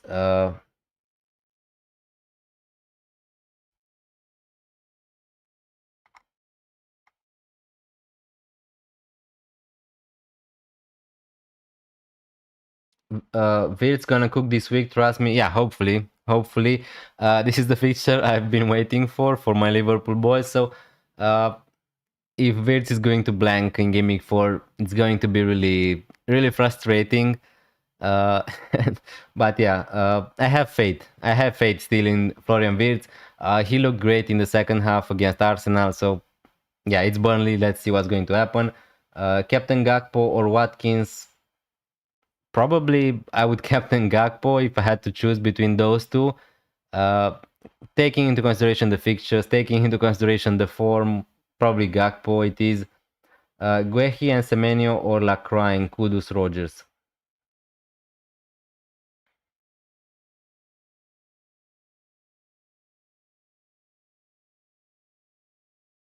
I think that Lacroix and Kudus or Rogers. So yeah. It's really tough. If you want to have Semenyo, just go with that option. You can go for Richards if you want instead of Guehi. But yeah, probably I would go Guehi if I had the option to choose. Both of them are decent for defensive contributions. Both of them are 4.6, or I think that Guehi, yeah, is 4.6. So yeah, a little bit more expensive. I think that I would go Lacroix and Rogers. But yeah, it's tough to explain my decision in that case, Toj. How about Donnarumma? We don't know if he's going to start in Gaming 4. At the moment, I'm not really thinking about Donnarumma. It's a goalkeeper. I don't really want to make goalkeeper transfers. If you're on a wildcard, that's a different situation. Maybe you want to have a goalkeeper from Manchester City, but I just don't think that is that exciting to talk about Donnarumma. It's not like City is going to keep more clean sheets because of him. Now, maybe that's the case. Maybe I'm wrong here. I don't think that's the time. It's the right time right now to buy Donnarumma. So yeah, let's see when he's going to start.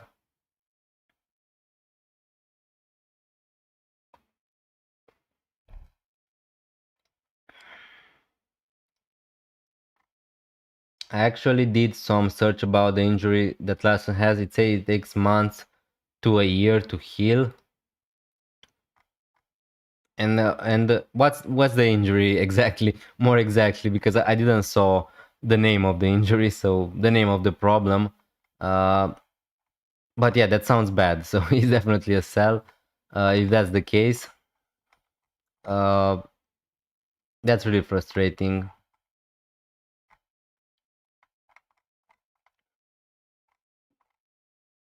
Yeah, I don't see any more updates on Strand Larsen, so uh,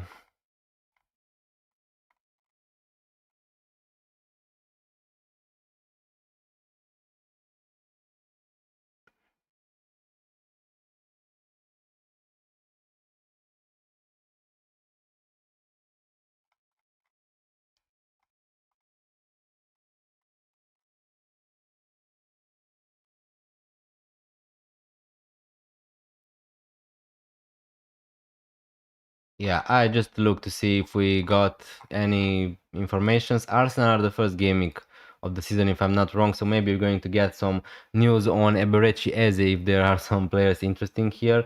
Uh, Achilles, okay. Yeah, that sounds really bad, to be honest with you. Didn't know that. Thank you so much for the information. Yeah, I think that Strand Larsen is a sell if you have him at the moment. I'm not sure if he's going to play next gaming, so yeah, if that's true what you said, then it's really bad. Well, then Tolu at 5.5 would start. Yeah, Tolu could be a decent option at some point.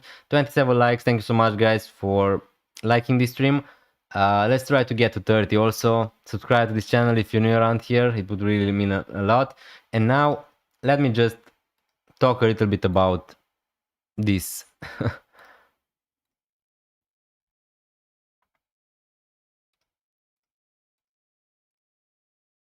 Yeah, now you should see. This is my team for Gaming 4. And I'm going to show you real short my strategy. If you watch my videos, probably you know what's going to happen now. So as I said before, Aaron Bissaka is looking like a sell for me, and I'm just going to buy Anderson. I'm going to play Anderson here instead of Milenkovic, and my team looks decent. 64 points predicted to score. That would be decent compared to my first 3 gamings. I have still 0.9 millions in the bank for next gaming. What I could do, and I didn't talk too much, I could take a hit to sell SAR to someone like Semenyo also here, but I just don't think that's a real smart move just to bench someone like Reinders. So yeah, if we move to Gaming 5, I'm going to have another free transfer, and here I'm going to sell SAR, and here it really depends which midfielder is going to look decent. If Elliot is going to look decent, for an example, if he's going to start, if he's going to play good, I'm just going to buy him, and I'm going to have 3 players from Aston Villa against Sunderland away. So this is how my bench boost would look like. My starting lineup would look real great. Here, again, I can start someone like Richards, uh, Pedro Porro instead of Richards. It doesn't really matter, but yeah, my midfielder and also here someone like Ryan, this probably would be on my bench instead of Elliot. This is how my bench boost would look like. Sanchez against Man United away, Esteve against Forest at home, Richards, Reinders. Not great against Arsenal, but yeah, would you bench boost this team? Do you think this is a good strategy? I just think that for how long I'm going to not use my bench boost, it's going to be even more harder to use it. So that's why I'm tempted to use it in Gaming 5 if I have the options to do that. I have 2 players from Burnley, so pretty much this fixture against Nottingham Forest is one of the best. Another opportunity would be in Gaming 8, but by Gaming 8 we don't know what's going to happen. So another opportunity to use my bench boost would be Gaming 8 when Burnley are going to play against Leeds at home. But is that fixture really much better than Nottingham Forest at home? I'm not so sure. And after that, the fixtures are not so great, so I'm not going to have a lot of possibilities to use my bench boost. And in Gaming 6, the plan was for me to use my Freight for having to have Haaland, because I would not be able to have Erling Haaland just uh, just if I'm going to do I'm going to take a hit. So The team otherwise looks decent, so definitely don't really need a create if I'm happy with going without Haaland. I'm not sure if I'm happy with going without Haaland, but yeah, otherwise the team looks decent. I could just take a hit here and buy Haaland. But yeah, maybe selling Mateta and Salah and buy Haaland and another midfielder for a hit to save my fleet. I'm not sure if that's worth it, but yeah, we're going to see what's going to happen. So yeah, these are pretty much my moves. Now, if we refresh this page on Fantasy Football Hub, you can also you have the links into my description. If you want to see how your team is rated, you can do that also for free. So yeah, I could sell, let's say, obviously I could sell Milenkovic to Munoz and Sar to Semenyo, something like that.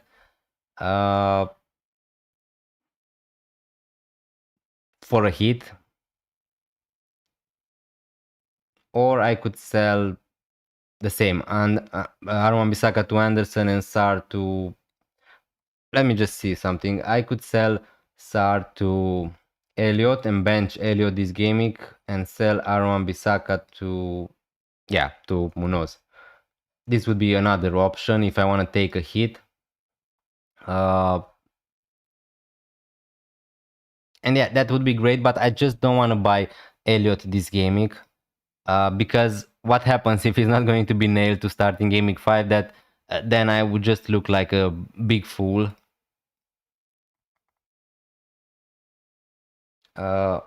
He has 1.97, so another tall striker. Nice. Had 3 holes in my team: Arwan Bissaka, Anjae, and Welbeck. Made 3 transfers, no hit. Bought Senesi, King, Mateta for Arwan Bissaka, Caicedo, and Welbeck. Really nice. Harlowsville, good luck this game week. All set till game week 6. That's amazing. Hello, hi Lechi. Lecky07, thank you so much for joining the stream. Really appreciate it and really good to see you here. Hi Thomas Nielsen also. Good to see you here, guys. Bench Kudus, Elanga, or Rogers. So bench 1. That's tough. I think that Elanga is going to start. Mostly because he was benched last game week. That's a really tough question. Because the fixture is with Elanga and Kudus. Probably I would just play Elanga and Kudus and bench Rogers, because let's be honest, Everton away is not the best fixture for Rogers, so, and also the form is not there. It's not nice to bench any of those players, to be honest with you, but I would try to go for the upside with Kudus and Elanga. In that case, Munoz or Senesi, I prefer Munoz for this week, definitely. Merang Ovung, thank you so much also for joining the stream. So yeah, guys, please let me know what would you do in my case. Would you take a hit? Would you roll the transfer? Would you just make a transfer for this gaming? So yeah, buying Elliot for a hit just to bench him, it doesn't really feel great, to be honest with you. But that's my only chance to buy Munoz if I really want Munoz. Again, double Crystal Palace defense. Are they going to keep the clean sheet? Yeah, I'm not sure. So let's put here, who was here? Sar back, and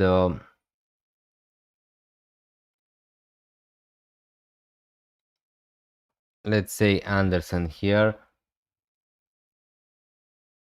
And then I will be able to sell,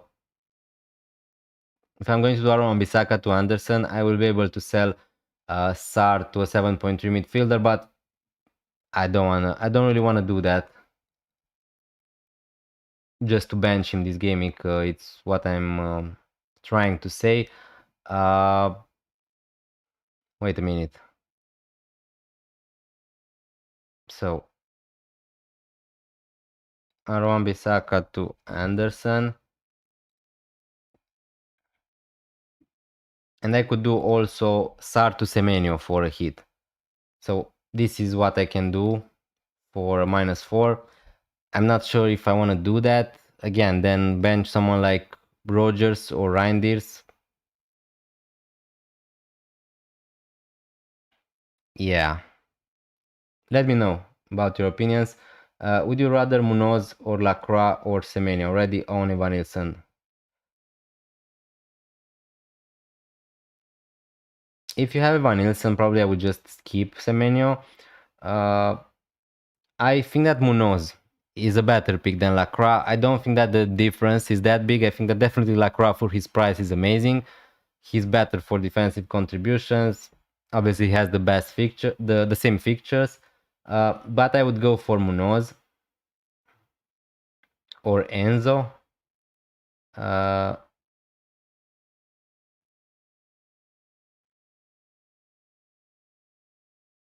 don't know which Enzo we're talking about. If we're to transfer in, okay, so I think that Munoz would be my option. Munoz or Lacroix. Lucky or Lecky. Um,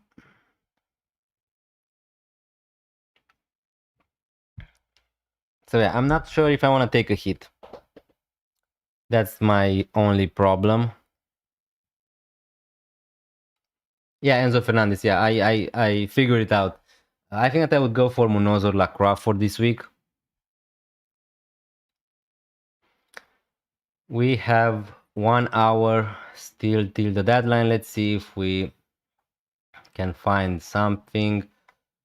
Yeah, nothing yet.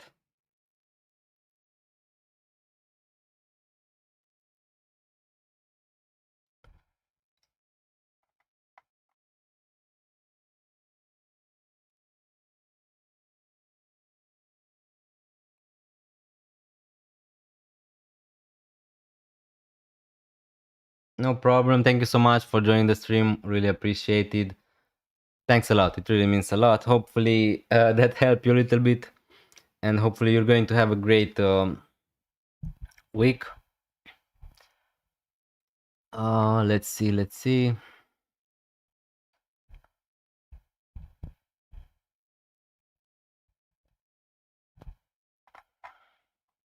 One hour to go, guys. So yeah, I should think about what transfers I'm going to do.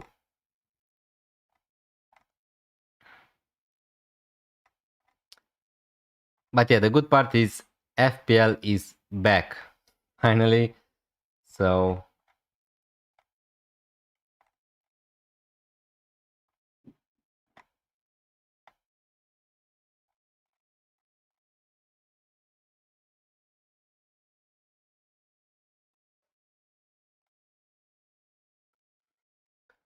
indeed, keep up the awesome content, and I hope you have a great game week as well. Thank you so much, Lecky.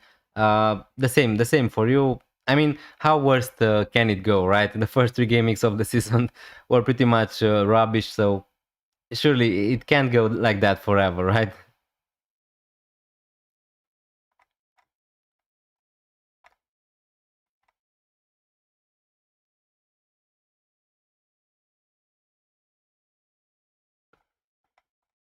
Yeah, no news at the moment.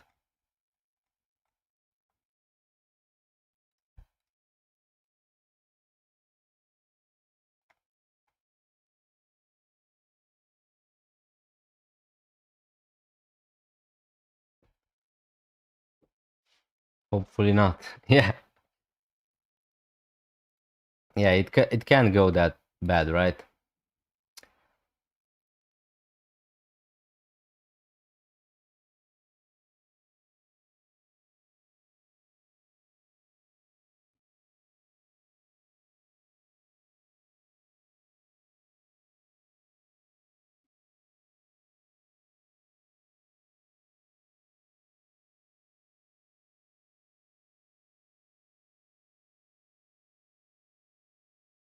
Yeah, okay, so no news at the moment. Let's take a look at the predicted lineups if you want, guys, for okay.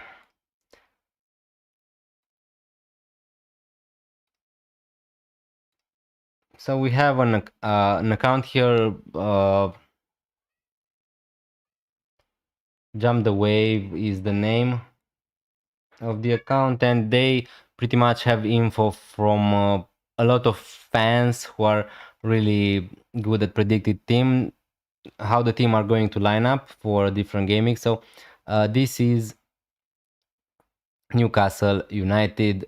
This is the prediction. Now, guys, this is not 100% sure or something like that. Trippier, Shar, Burn, Livramento, Bruno Guimaraes, Tonali, Joelinton, Elanga, Voldemort for anyone who wants to take a punt, and Barnes. This is the predicted lineup for Newcastle.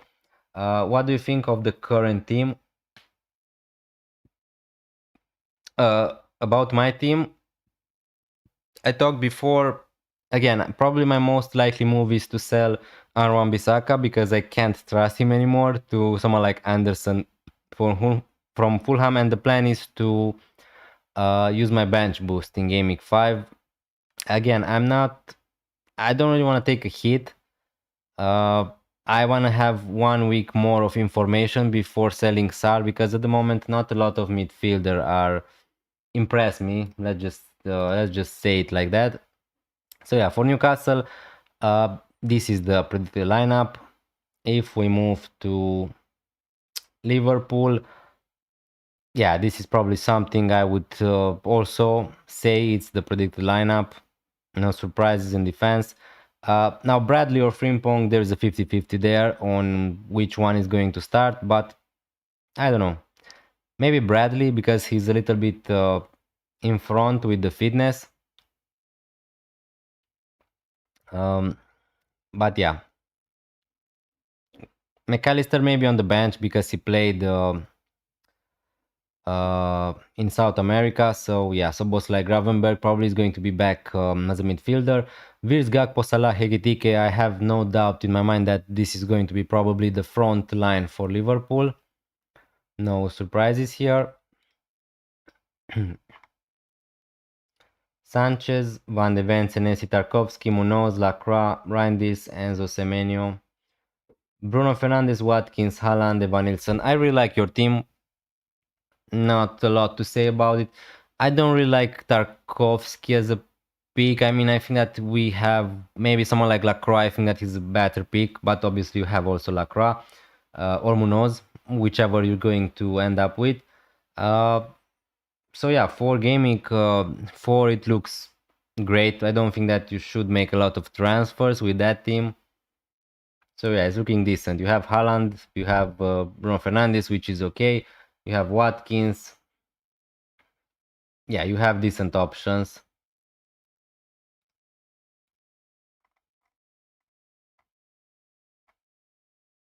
From Aston Villa, if you guys are interested, here here you have some percentages. So as you can see, Harvey Elliott is predicted to start, and that's from Villan on Twitter. He's the best source on Aston Villa players, pretty much on Twitter, on X, and this is how he's predicting them to line up. Now, obviously, Harvey Elliott maybe is going to play as a number 10, or maybe he's going to play instead of Malen, who's at 50-50.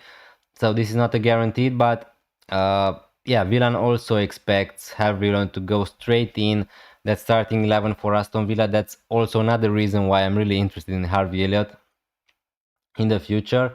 So yeah.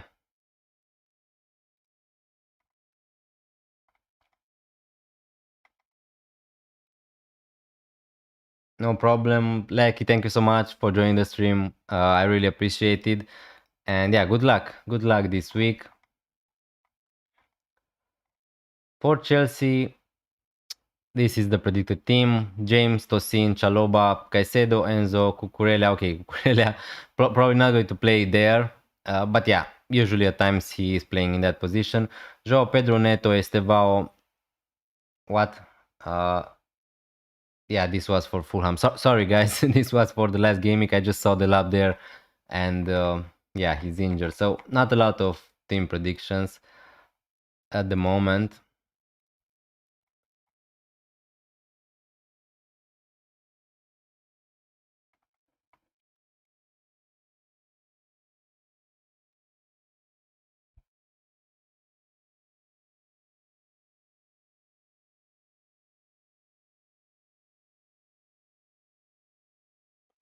Yeah, I'm not so sure what to believe about these leaks.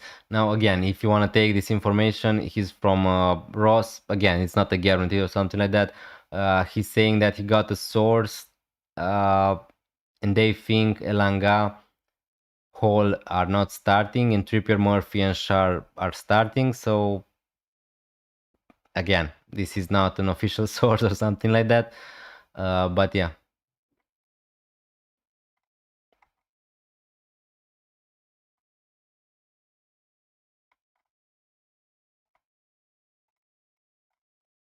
So yeah. Pretty much that's it. With I'm going to keep you posted if we get any more information uh, from Arsenal. Hi Zach, thank you so much for joining the stream. Good morning, and how are you? Are you playing any chips?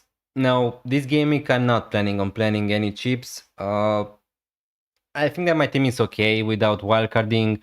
My plan at the moment is to use my bench boost in Game Week 5 and free it in Game Week 6, but let's see how that's going to go. And also I plan on keeping my wildcard for a little while. I'm trying to delay it. Now, if I'm going to have a lot of injuries, a lot of problems, I'm just going to pop the wildcard in Game Week 7 or 8, something like that. My plan at the moment is to transfer Anu Bissaka to Anderson and play Anderson instead of Milenkovic. So pretty much that's it. Grealish or Barnes. Grealish is definitely more safe because he's going to be a starter for Everton and with good minutes. Barnes, they have a lot of wingers. As I talked before about Newcastle, they have Murphy, they have Elanga, they have Barnes, they have another one which I don't remember at the moment. Yeah, Gordon, who's suspended right now. I think that I would do Grealish, but bear in mind, Grealish is going to miss Game Week 8 because he can't play against Manchester City because he's on loan from Manchester City. So bear in mind that information.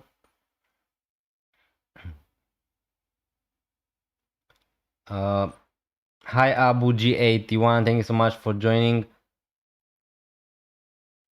Verbruggen, Van de Ven, Tosin, Anderson, Reinders, Bruno, Salah, Semenyo, Sar, Watkins, Pedro, Bench, Dubravka, Guyu, Reinildo, and Estevao. Do I replace Sar for which mid? Maybe Guyu to Mateta or Ekitike? Very unsure. I would not. I mean, Ekitike for the next two maybe is great, but for the short term is nice, but it's just a transfer waiting to happen. When Isak is going to start, Ekitike's minutes are not going to be there, so I'm not sure if I would buy Ekitike at the moment.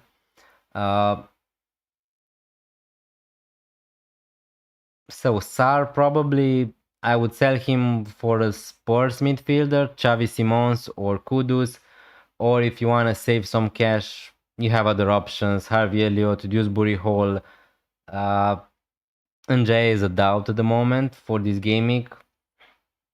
Rogers, maybe. I don't know if you want to double up on Aston Villa. So, yeah, let's talk. We're going to talk about some midfielders because I see a lot of people asking about replacements for Sar. The thing is, I'm not selling Sar this week because I don't see a lot of good options in midfield. Again, Semenyo is the best one probably if you have the cash to go there. Yeah, what plan on triple captain? I didn't thought so much about my triple captainship, but probably I'm going to use it on Haaland or Mohamed Salah. Salah is playing against Leeds maybe in game week 13 or 14, I don't remember correctly, and maybe that's when I'm going to use it. I need to see. I need to see about that. Grealish or Njay, there's not much of a difference, but might as well as it's a free hit. Yeah, the only problem, I would go definitely for NJM instead of Grealish, save some cash. He's on penalties also for Everton. But the only problem is, I'm not sure if he's going to start in Game Week 4. He is a doubt, he is uncertain to start. If you think that he's going to start, I think that NJ is better than Grealish. Now, on a free team, probably I would go Grealish for the safety. But yeah. Kedarnath Rudranavan, thank you so much for joining the stream. Really appreciated. If we move, let's take a look. Yeah, I don't know if you can. Okay, so let's select midfielders. let's say under 7.5 millions. It really depends how much money you have. Now, from gaming 4 to 7, these are pretty much the midfielders to predicted to score the most points. So if you want to sell SAR, these are the options. Not a lot of options are intriguing me at the moment. Semenyo clearly is the best one. If you don't want to use free in gaming 6, if you don't have any other plans, Semenyo straightforward is the best option. Brighton, Newcastle, Leeds, Fulham next 4, that's just great. Dango could be a nice option at 6 millions, but he's playing against Chelsea. And also he's playing against Manchester United and Manchester City in Gaming 7, so the fixtures are not great for Dango. Madueke, I would not go there, definitely. Minte, again, not the best fixtures, not 100% reliable to play 90 minutes every game week or to start every game week. Tavernier, I don't think that I would go there.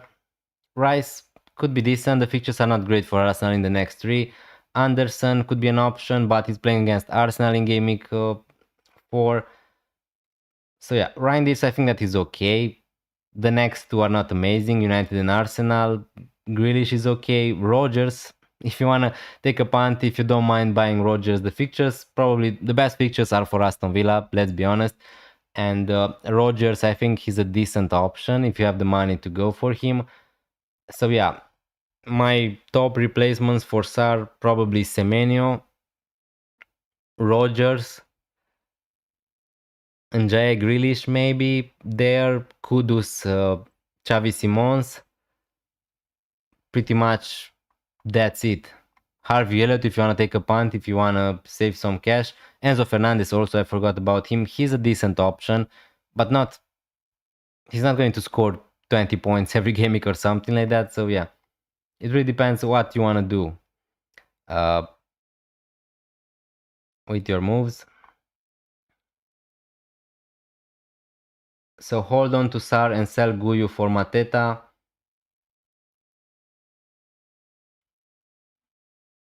If you have the money to go from Guyu for Mateta, I think that's really good, but again, you have Semenyo, so yeah, probably I would do Guyu to Mateta and next week look to another midfielder to sell SAR for, something like Xavi Simons, Harvey Elliott maybe are going to be better picks from next game week onwards. So Abu G81, yeah, Guyu to Mateta if you have the money, looks great. Hi Radu Christian, thank you so much for joining. Good to see you again on the stream. Wildcard this week, finger crossed, worst start ever for me. Yeah, probably for me the same, 3.3 millions. Now, yeah, you were a little bit more unlucky than me, I think, with the injuries. So yeah, good luck with your wildcard. Hopefully, from Gaming 4 onwards, we're going to have better gimmicks. Hi Viking in Lanka, thank you so much for joining the stream, really appreciate it. Take a hit and sell Saliba for Virgil van Dijk. If Saliba don't play, I get Reinildo. So you have Reinildo against Crystal Palace. I would not take the hit, I think. I would just play Reinildo. Again, Saliba is back in training. I don't think that he's going to start in Game Week 4, but after that, Saliba probably is going to be a starter for Arsenal. So I think that I would not take the hit because maybe from Game Week 5, Saliba is going to be back on the pitch. I would just play Reinildo in your case, Viking. Hi Muhammad Abdul, thanks so much for joining the stream. Bench Anderson, Nottingham Forest as well.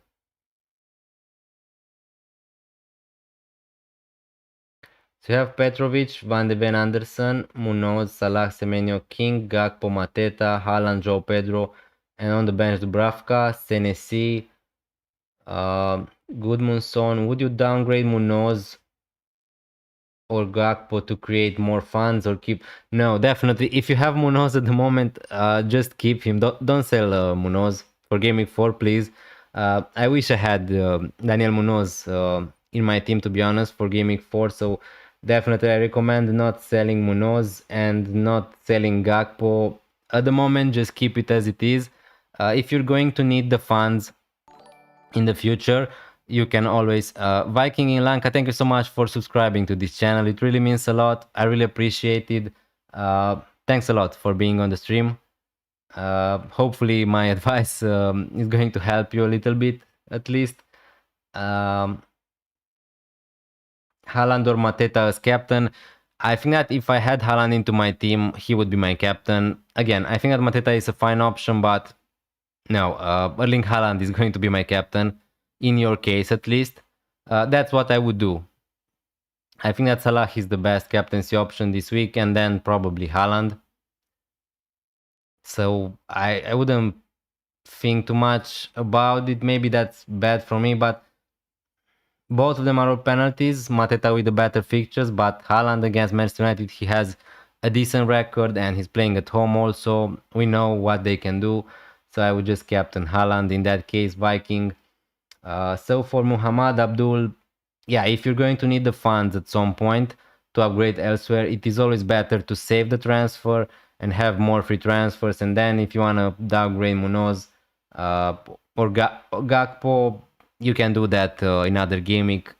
If you have Munoz and Gakpo, those two are pretty much almost two of the best picks in Gaming 4, in my opinion at least, so I would just keep them. Hi, Simon Limo, thank you so much for joining the stream, really appreciate it.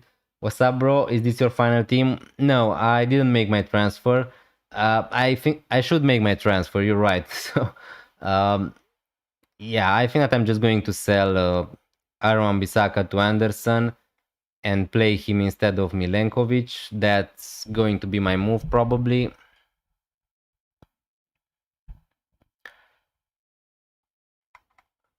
Just waiting to see a little bit more. The time flied this stream. We have just 36 minutes till the deadline, so yeah, that was fast.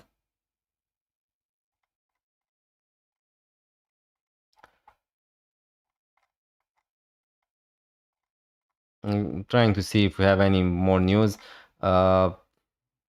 If you have players from Arsenal, or if you want to buy players from Arsenal, just wait a little bit. Maybe we're going to get some leaks on who's going to start.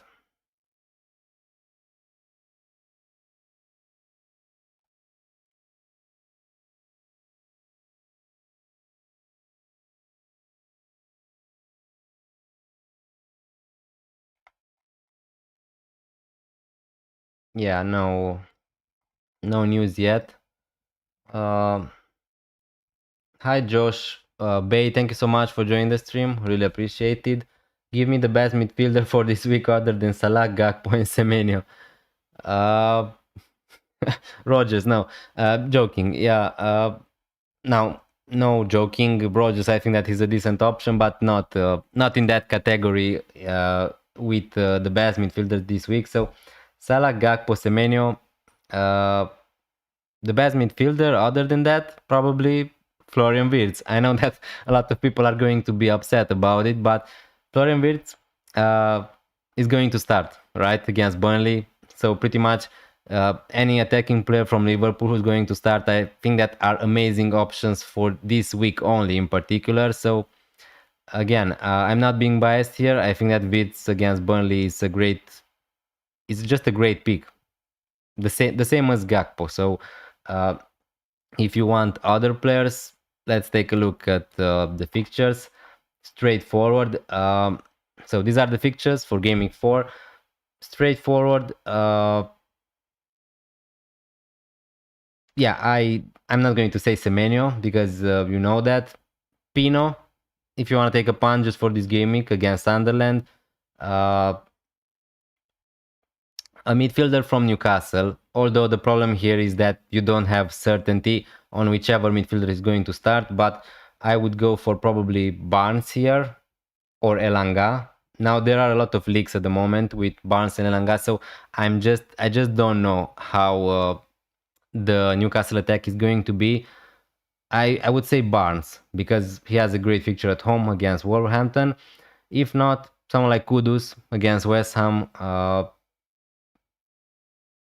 Yeah, we're talking just about this week, so remember Neto from Chelsea could be a nice option this week. Estevao could be a nice option if he's going to start. And yeah, pretty much that's it. There aren't a lot of midfielders who excite me at the moment, to be honest with you. Josh Bade, 21 likes, 29 likes. Thank you so much, guys. Let's try to get to 30. Hit that subscribe button if you're new around here. It would be really appreciated and it really means a lot. And also thanks everyone for being here on the stream.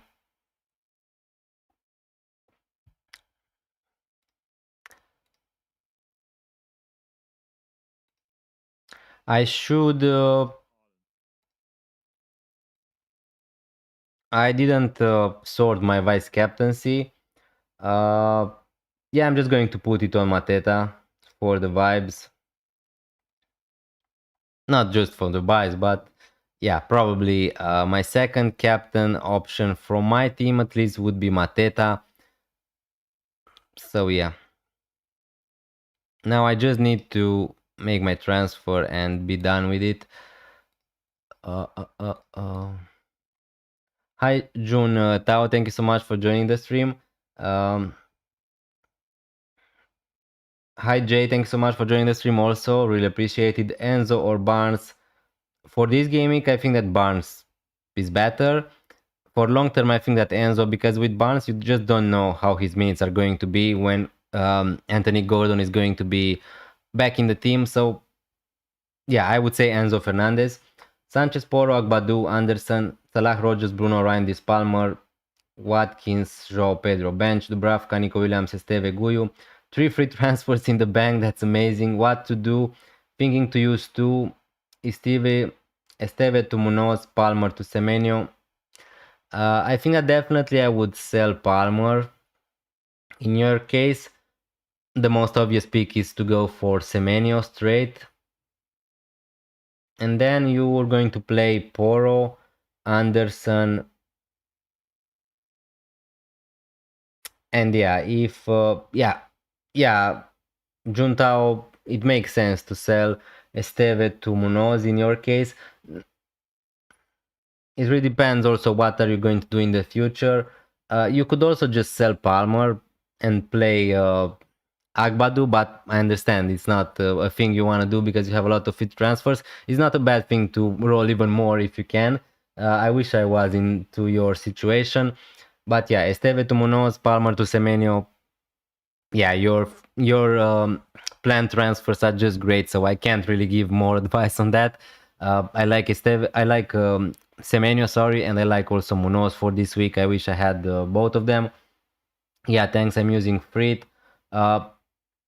Again, it is a risk, Jay, with Harvey Barnes on the Frit because there is little chance maybe he's not going to start for Newcastle.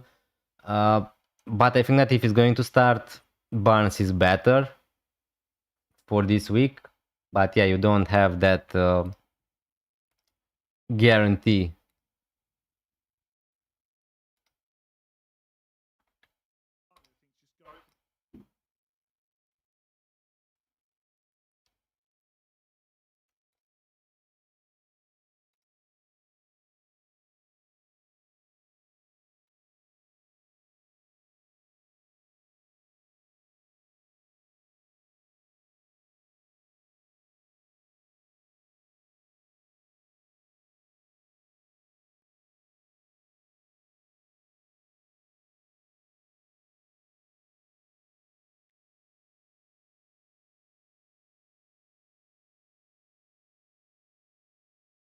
Yeah, trying to see if we get anything, guys.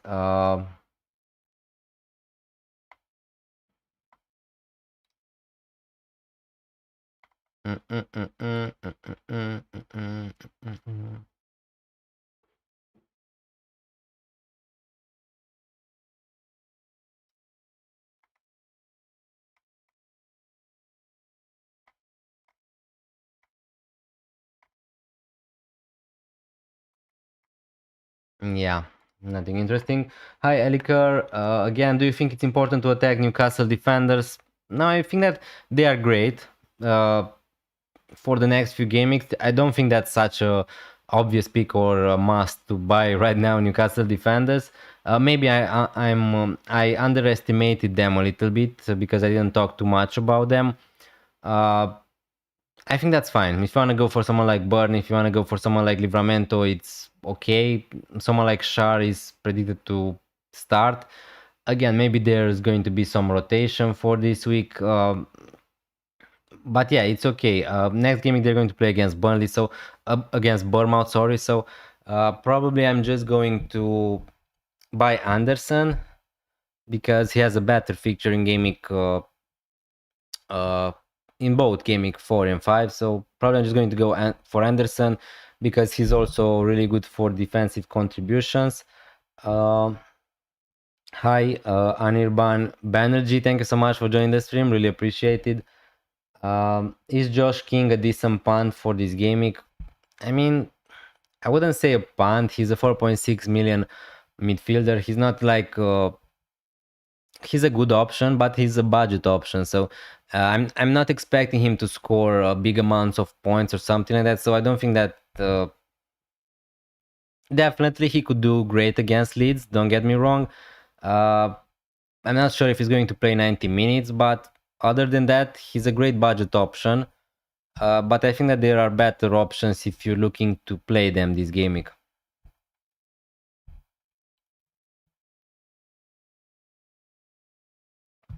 Saliba news. Saliba is back in training for Arsenal. I think that he's not going to start in game week 4, but yeah, the injury is not that bad as was feared before. So if you have Saliba, probably I would just look to keep him because from game week 5 probably he's going to start.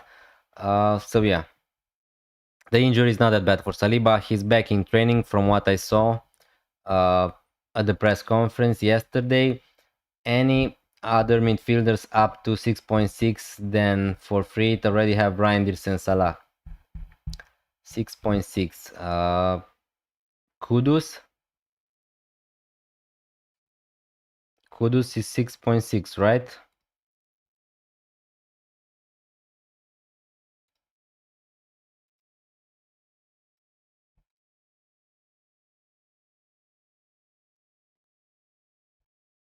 Yeah. Kudus is 6.6, so I think that is a great option on the free. Other than that, Enzo Fernandez, we talked about him. I think that for a punt on a free, I would go probably for Enzo Fernandez rather than Kudus because maybe Palmer is going to be out, maybe Enzo is going to be still on penalties for this game week. So yeah, not a lot of options under 6.6 to be honest with you. And Jay, you don't know if he's going to start. He could be a nice one. Is Palmer available? Now, Jantao, I can't guarantee you if Palmer is going to be available. If I had Palmer into my team, probably I would look to sell him, but that's more because the fixtures are not amazing for Chelsea in the future.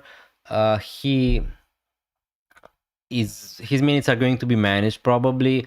The latest news is that he trained 1 day or 1 day and a half, something like that, for Chelsea, and Maresca said that they need to see if he's going to be able to start against Brentford, and they are going to manage his minutes in the next in the upcoming games because also Champions League is going to be back on. So if you have Palmer, I would look to sell, I think. Hi, Mr. Blanky. Hey, matey. Thank you so much for joining the stream. Really appreciate it. How are you? What's your plan for this game week? Any transfers? Yeah, Zach, my plan at the moment is to sell Aaron Bissaka because I just can't trust him anymore. I'm not going to be sure when he's going to start or when he's going to be benched. So I'm looking to sell Aaron Bissaka to Anderson from Fulham. And also I'm looking to use my bench boosting game week 5. So yeah.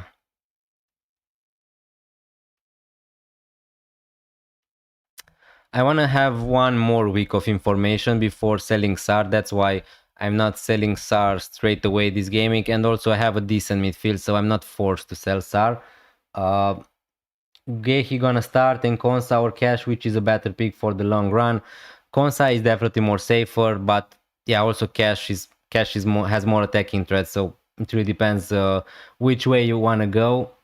The safer pick would be Konsa from Aston Villa.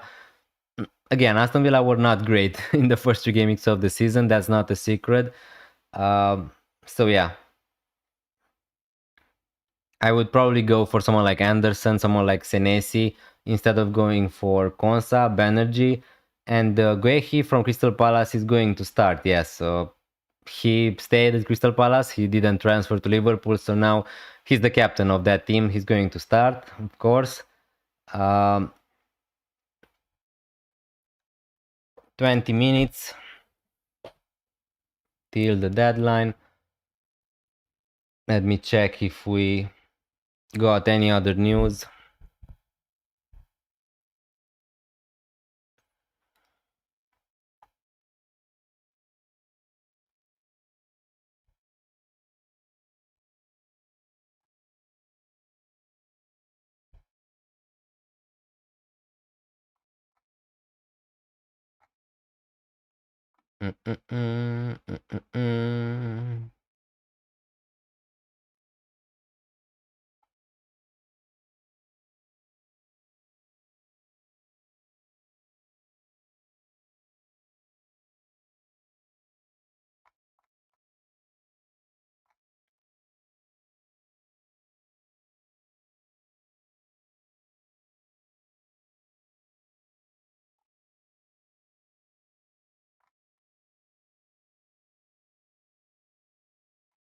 Yeah, not a lot of updates at the moment.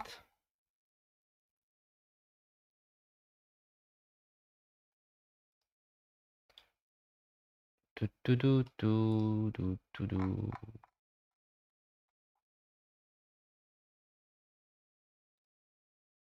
Dun, dun, dun, dun. You gonna hold Sar?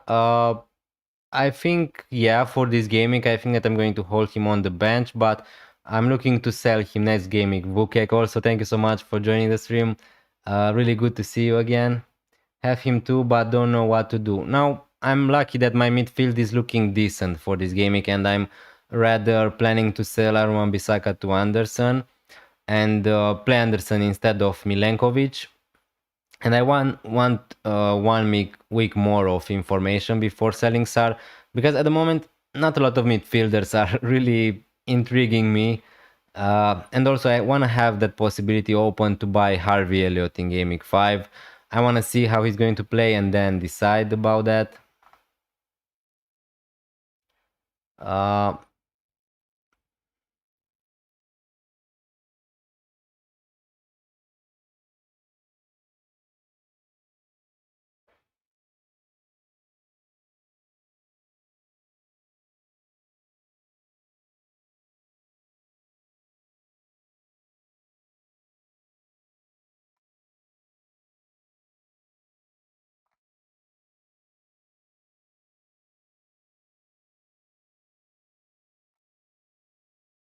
the sad part for me is that I can't go for someone like Munoz or Lacroix because I have 3 players from Crystal Palace. So yeah, really, really frustrating. Hi Florin, thank you so much. Really good to see you again. Good morning. You think he will drop in price? Maybe. Uh, yeah, maybe. Let me just check.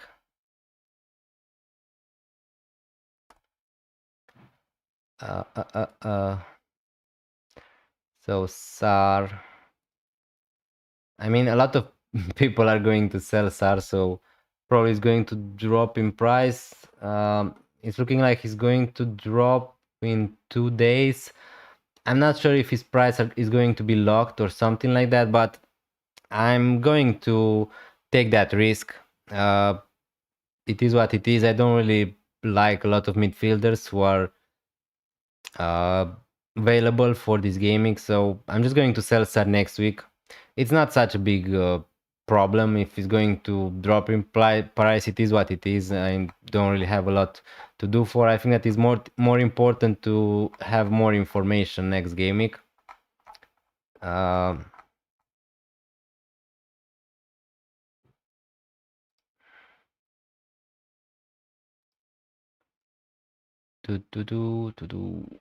Yeah, no news yet. I think that I'm just going to do my transfers and be done with it. Harvey Barnes is looking like he's going to start. If you're interested on a free, it's not 100% guarantee, but yeah.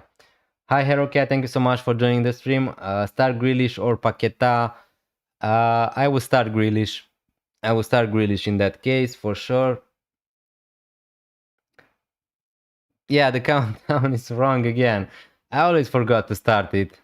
I should update it. I'm going to stop it soon to not... the countdown is wrong with 6 minutes, I think. Hi Tanuj, Aurora, thank you so much for joining the stream. Really appreciate it. Thoughts on Diouf to Richards? I have one free transfer.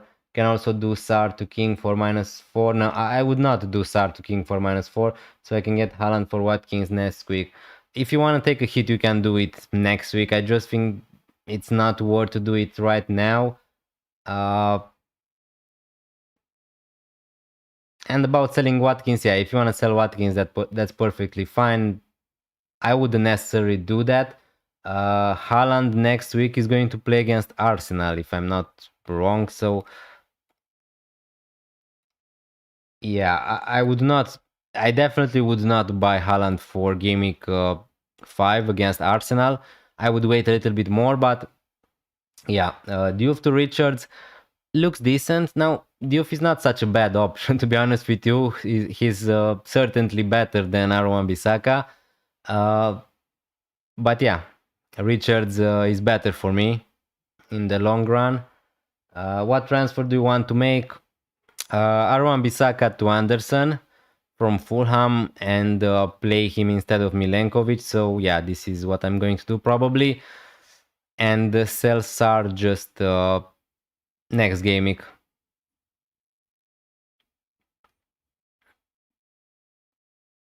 I could also roll, but I don't know. Wan-Bissaka at some point needs to be dealt with. I just can't trust him anymore. I'm not going to know when he's going to start, when he's going to be on the bench. So he's just a headache at the moment, and I want to sort it out. And also that would give me a better defense for this game week. So Anuri, guys, if you missed, he's going to miss 5 game weeks. So he's definitely a sell at the moment. If you have him, yeah, I'm trying to see if we get any more news, but I don't know. I think that I'm just going to do my moves. Flippication, thank you so much for joining the stream. Really appreciate it. Good to see you here. Thanks a lot. Respect, good move, good luck, Mr. Dennis. Thank you so much. I'm not even 100% sure if that's such a good move. I know it's really boring to sell, yeah, someone like Wan-Bissaka to Anderson, but I just think that Anderson is good. And why I'm buying Anderson is because I want to use my bench boost if possible in game week 5. That's the only reason why I'm buying Anderson instead of Senesi. I think that Senesi is probably better for the long run. But yeah, Senesi is playing against Newcastle in game week 5 and Anderson against Brentford. So if you were to go for a Newcastle defender, who's your pick? Probably Burn for the safety. Yeah, for the safety, for the attacking threat, he's also not that bad. Defensive contributions, I know it's boring, but probably I would just go for Burn.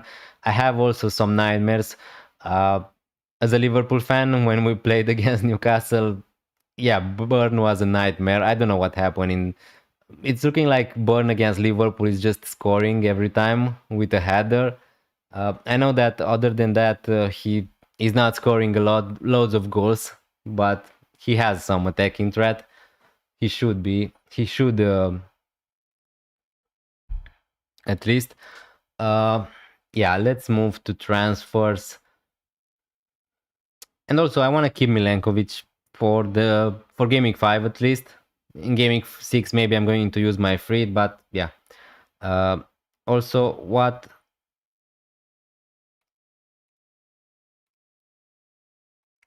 are your thoughts about Voldemort in the future? Uh, I think that he's a great signing, a great striker. I can't say that I watch him for a lot of times. I know that he was really good in the. Uh, I missed the pronunciation in the under 23 or something like that for Germany. I know he was great in that tournament.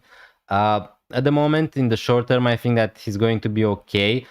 But when Wisa is going to be back, I just think that both of them are going to share the minutes. Now, we really need to see what's going to happen when both of them are going to be fit before making any judgments.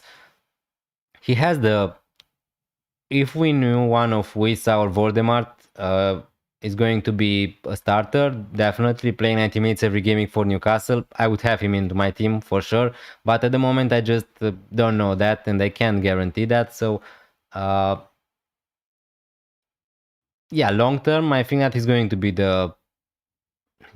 in the starting lineup for Newcastle, but I'm not sure when that's going to be. That's the only problem. Now for gaming 4, I think that he's fine. I think that he's going to start. Yeah, this is his first game. I don't know how good he's going to play, but yeah. So Aaron Bissaka. Let's look at some defenders. So if I was to buy, not Livramento, but I just want to see the fixtures. So I could also go for a Newcastle defender, but again, Wolverhampton is nice. This gaming Bournemouth is okay. Arsenal not great. Forest, Brighton, Fulham, West Ham, Brentford. Yeah, until gaming 11, the fixtures are decent for Newcastle. So I could look to buy maybe one. Again, Brentford, West Ham, Fulham, Brighton, Nottingham Forest. Yeah, someone like Burn could be an option. But he's 5 millions also. So yeah, that's why I overlooked Newcastle defenders. They are a little bit more expensive uh, than someone like Anderson or Senesi. So yeah, I'm just going to buy Senesi. We are 10 minutes till the deadline, so guys, make sure you make your moves. For Anderson, the fixtures are not great long term. If we go here, I like the next two, Leeds and Brentford at home. Two fixtures at home for Anderson. Aston Villa, Bournemouth, Arsenal, Newcastle. Then I'm not really going to play Anderson for a big period of time. And from gaming 10, the fixtures are again really good. Wolverhampton, Everton, and Sunderland in gaming 12. Depends when I'm going to wildcard, but yeah, I'm just going to do my move. I'm going to have 0.9 millions in the bank. Yeah, Aaron Wan-Bissaka out, Anderson in. And now let's just play. So the transfer is made, guys. It is what it is. Sar as my first sub is going to be. And yeah, save your team. Okay. Now, looking at this team, please let me know, guys, what do you think? Do you think this team is really that bad?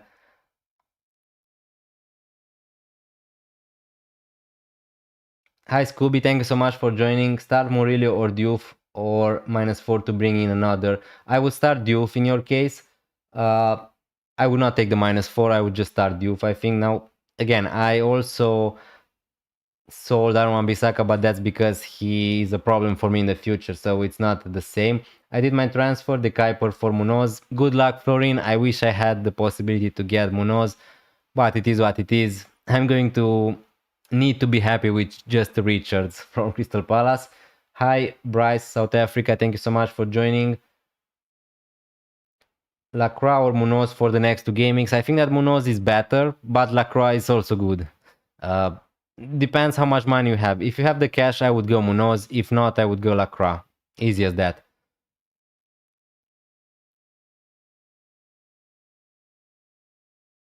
Just buy Gabriel then.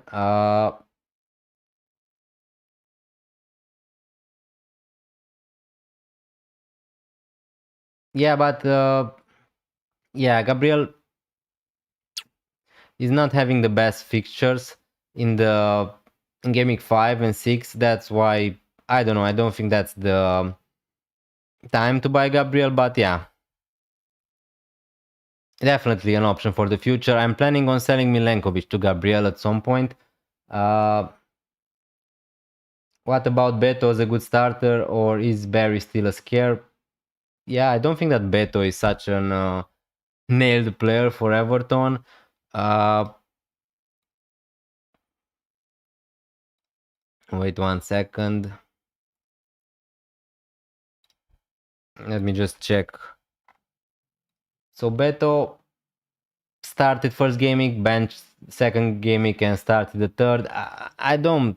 I think that there are better options at Everton, to be honest with you. So yeah.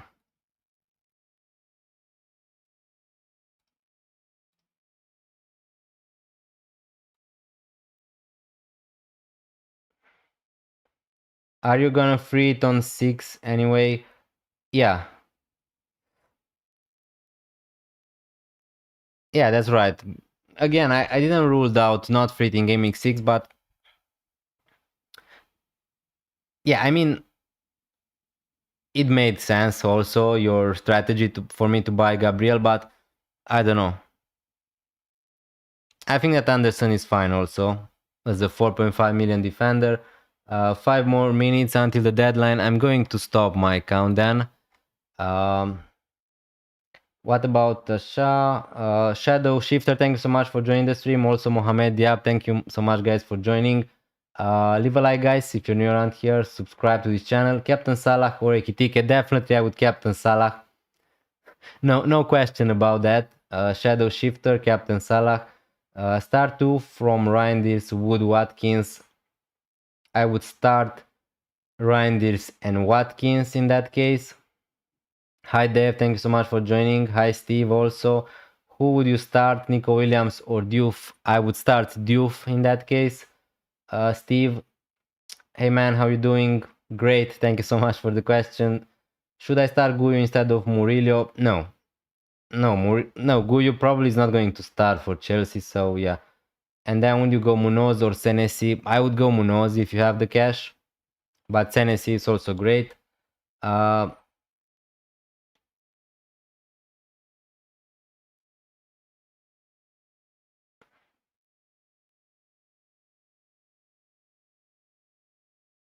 Also, Florin, I didn't have the money to go for Gabriel anyway, even if I wanted.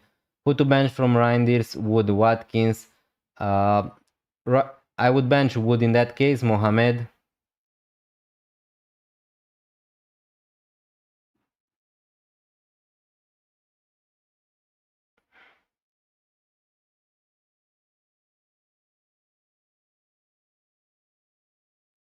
I would. I liked more your first team Shaggy because I mean you have Van Dijk, also you have 3 players from Liverpool, but I don't know. I don't mind this team also. Watkins. I'm not sure about Watkins. On a free, I much rather would go for someone like Gyökeres, to be honest with you, and probably Gabriel and Gakpo if you can allow to do that. Oh, sorry, I thought you had 3.3 millions, but it's your rank. Yeah, yeah. Sadly, 3.3 millions is my rank and not the money in the bank. For 1 second, you scared me. Yeah, I didn't have the money to go for Gabriel just if I sold someone like Milenkovic, but again. Uh, uh, uh.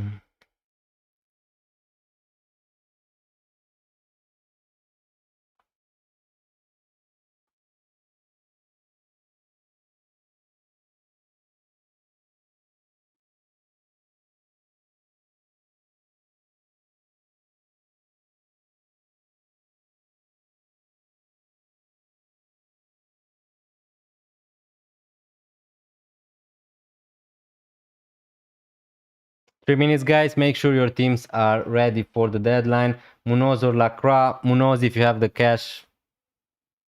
Yeah, I think Munoz is the better pick there. Mr. Blanky. I'm 3.3 million also. Nice.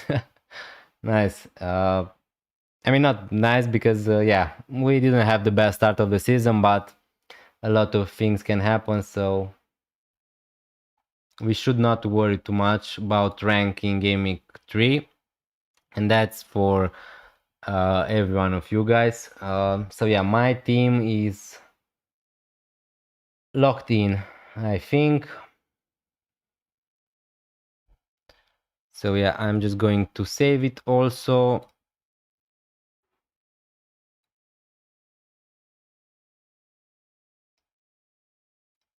Okay.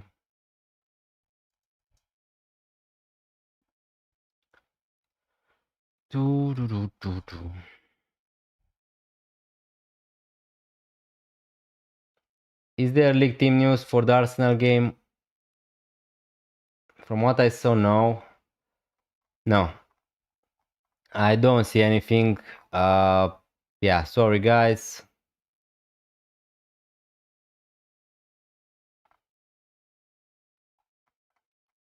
No leaks for the Arsenal game. And we're going to be locked in any moment from now. Yeah. Mateta for Larsen for a -4. Yeah, you can do that if you want. Puma.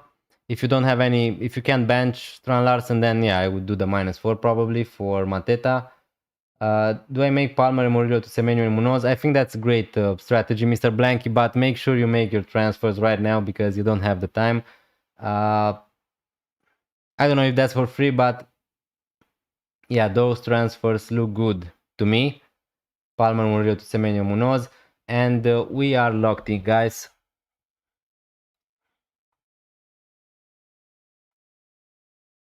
Good luck, everyone. We are locked in. Game Week 4 deadline is over. Sar for Semenyo. Yeah, Sar to Semenyo is a great transfer if you have the time to do that, Lucas. My captain is Haaland. Is it okay? It is great. If you don't have Salah, Haaland captain is a great option also. So yeah, guys, make sure you made your moves because we are locked in. And yeah, you can't really make anything right now.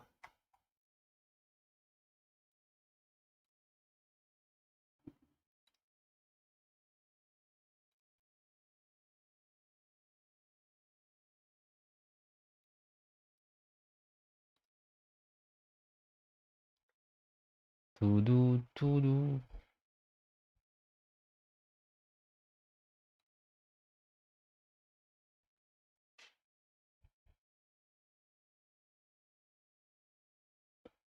I have Chami Simons too. That's nice. 20 seconds before deadline, I did it.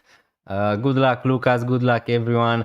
I'm still going to be here for some minutes until deadline. If you're leaving, please consider leave a like. On your way out, hit that subscribe button if you're new around here. And yeah, we're going to take a look at Twitter to see what we have. Uh, uh, uh, uh.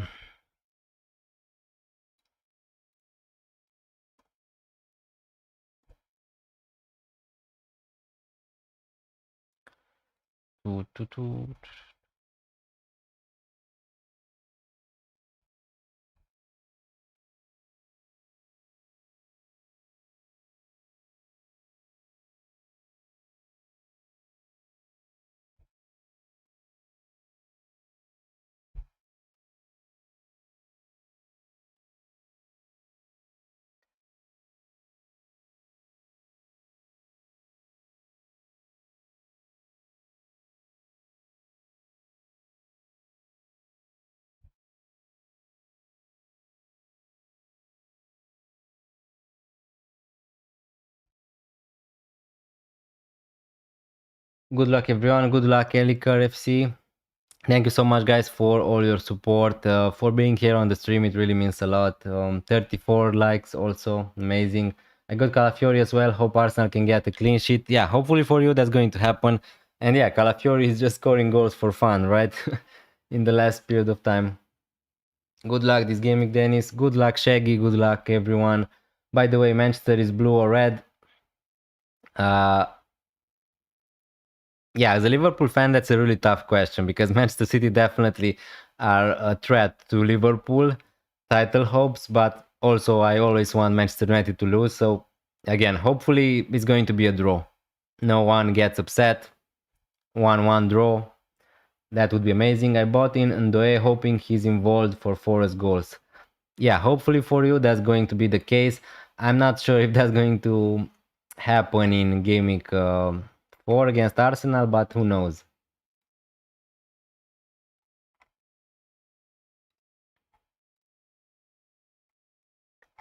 Okay, so let's move a little bit to Twitter. Up.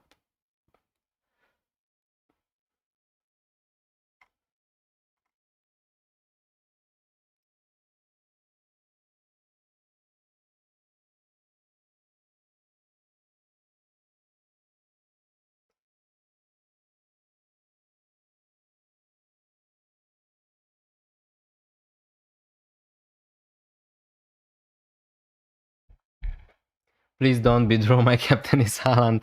I mean, if it's going to be a draw 3-3 or something like that, then Haaland can score goals. So that would be amazing for you. I bought okay. So let's see.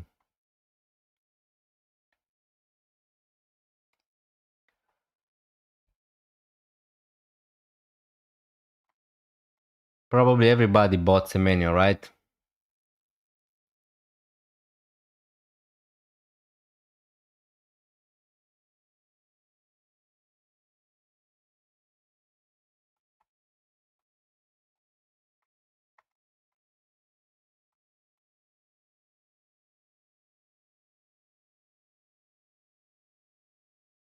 $16 people on the live. Thank you so much, guys, for joining.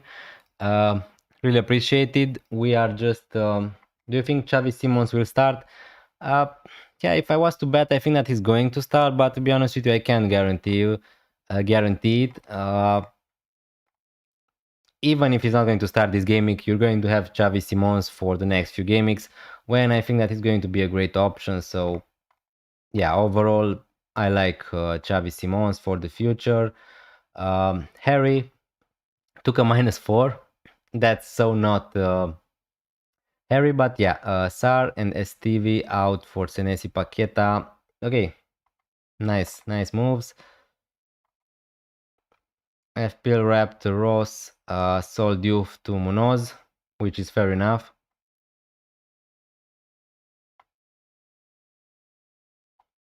I'm really curious how many players didn't captain Mohamed Salah.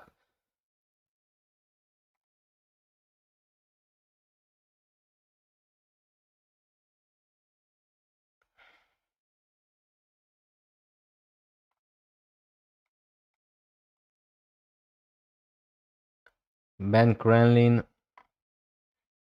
Dorgu to Lacroix. Nice. So everyone is captaining Salah. Yeah, pretty much. If you have Mohamed Salah, I think that's an easy decision. Don't need to overcomplicate. Don't need to be, I don't know.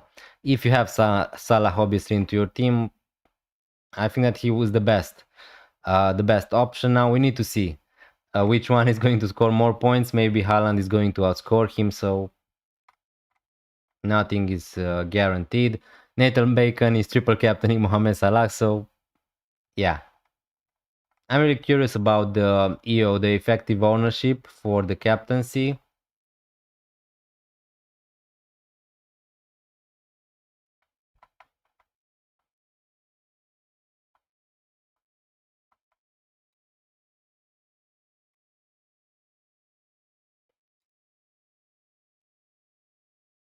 Also, I think that Andy used his wildcard. Yeah.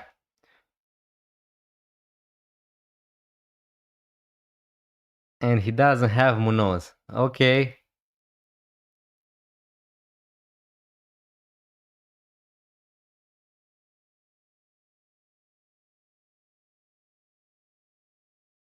Okay.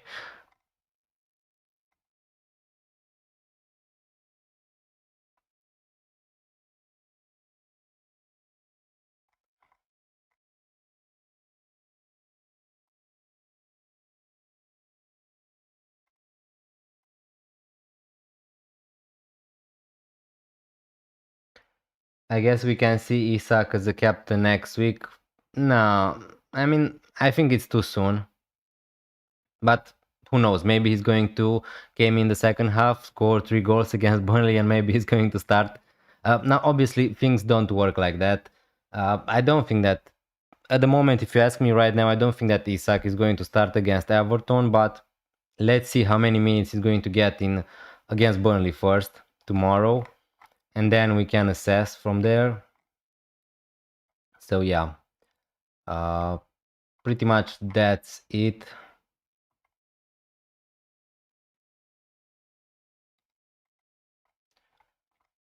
Um,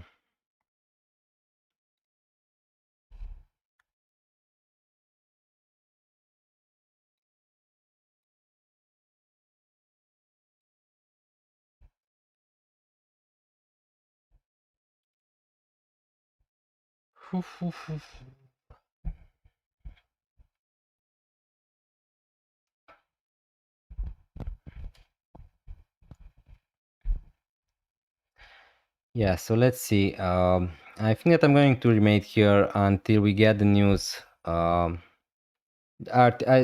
we see the lineup for Arsenal. That's going to be in 15 minutes or something like that.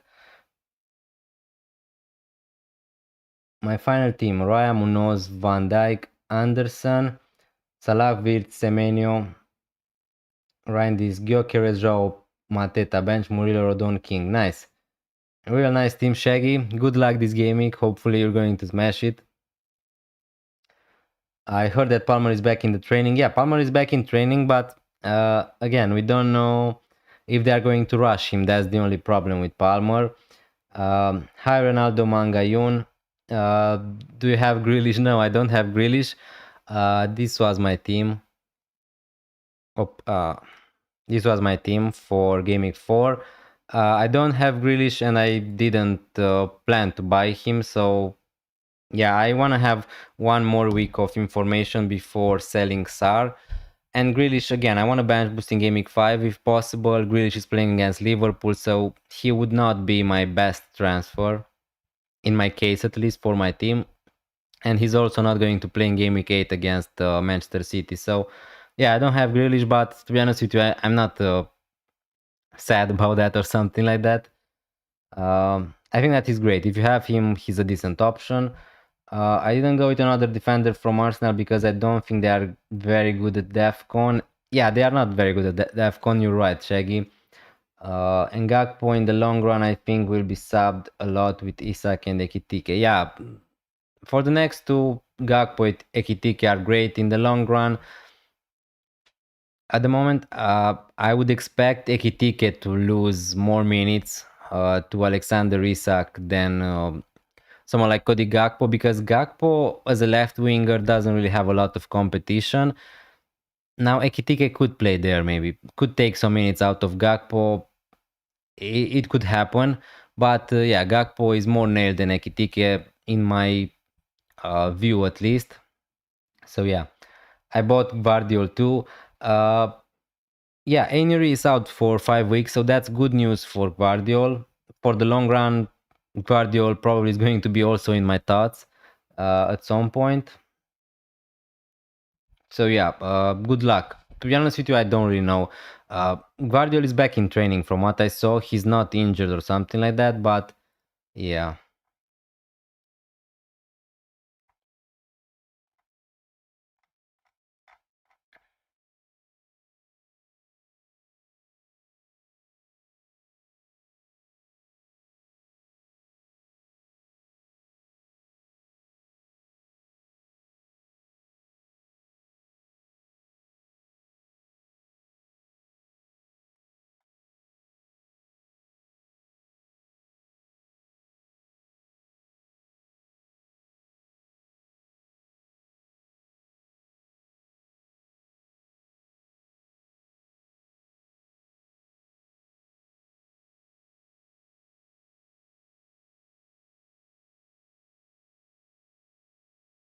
Uh, why choose Wirtz over Gakpo? I started with Wirtz from the beginning. Now, obviously, if you're looking just for the last three gamings, obviously Gakpo smashed it and scored more points than Wirtz. But yeah, he was my pick. He was my pick from the beginning. Certainly, it is a little bit frustrating because he blanked in three gamings. But yeah, let's see what he's going to do in the next two. Uh, Now, obviously, there was no point in selling Wirtz to Gakpo. I had other priorities into my team, so yeah, I think that he's a great option against Burnley. Uh, so yeah, it is what it is. Now, looking back, obviously, it's looking like Gakpo was the better pick, and probably he was, but yeah, at that moment, I thought Wirtz was going to be better than Gakpo. Uh, I also heard that Frimpong is good to play this week. Yeah, he's back in training, but the same could be said about Bradley. So Bradley is probably a little bit ahead in preparation than Frimpong. Any one of them could start this week. At the moment, I wouldn't risk buying Frimpong or Bradley because you just don't know which one is going to start. And also, I think that they are going to share that right back spot. Who would you sell Milenkovic for? Because I have Murillo also. Probably to Gabriel, but not in the next in gaming 5 and 6, not looking to buy an Arsenal defender. After that, probably someone like Gabriel is going to came in to instead of Milenkovic. So yeah, definitely my plan is at some point from gaming 7, from gaming 8 to buy some players from Arsenal because the fixtures are going to be really good for them. After that, yeah, I'm not really sure what I'm going to do.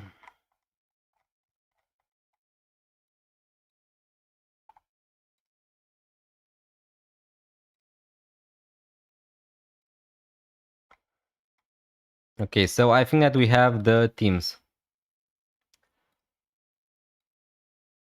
Whoops. If I can find the...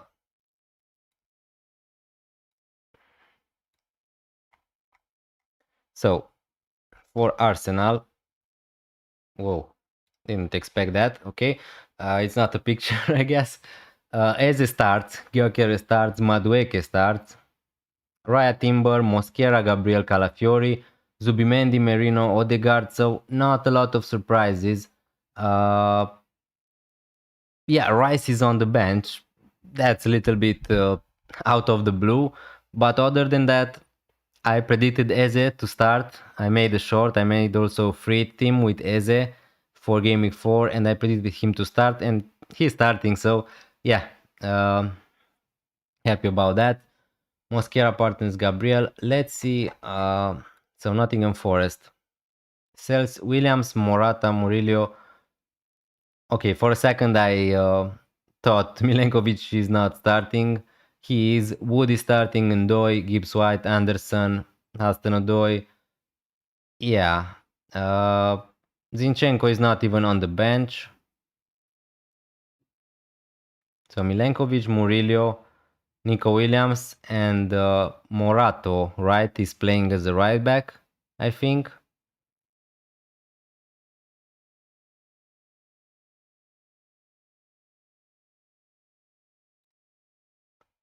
I suppose.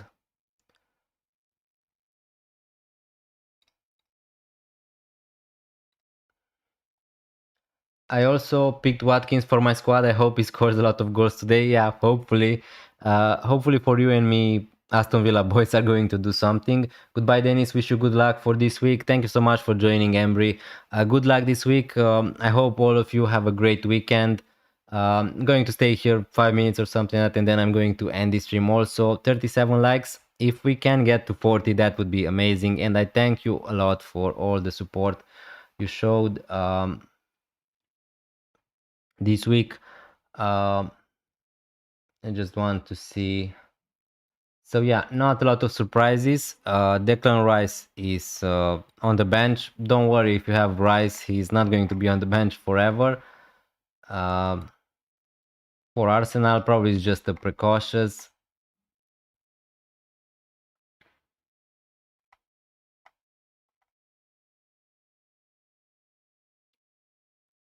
So yeah, Arsenal have a lot of midfielders also.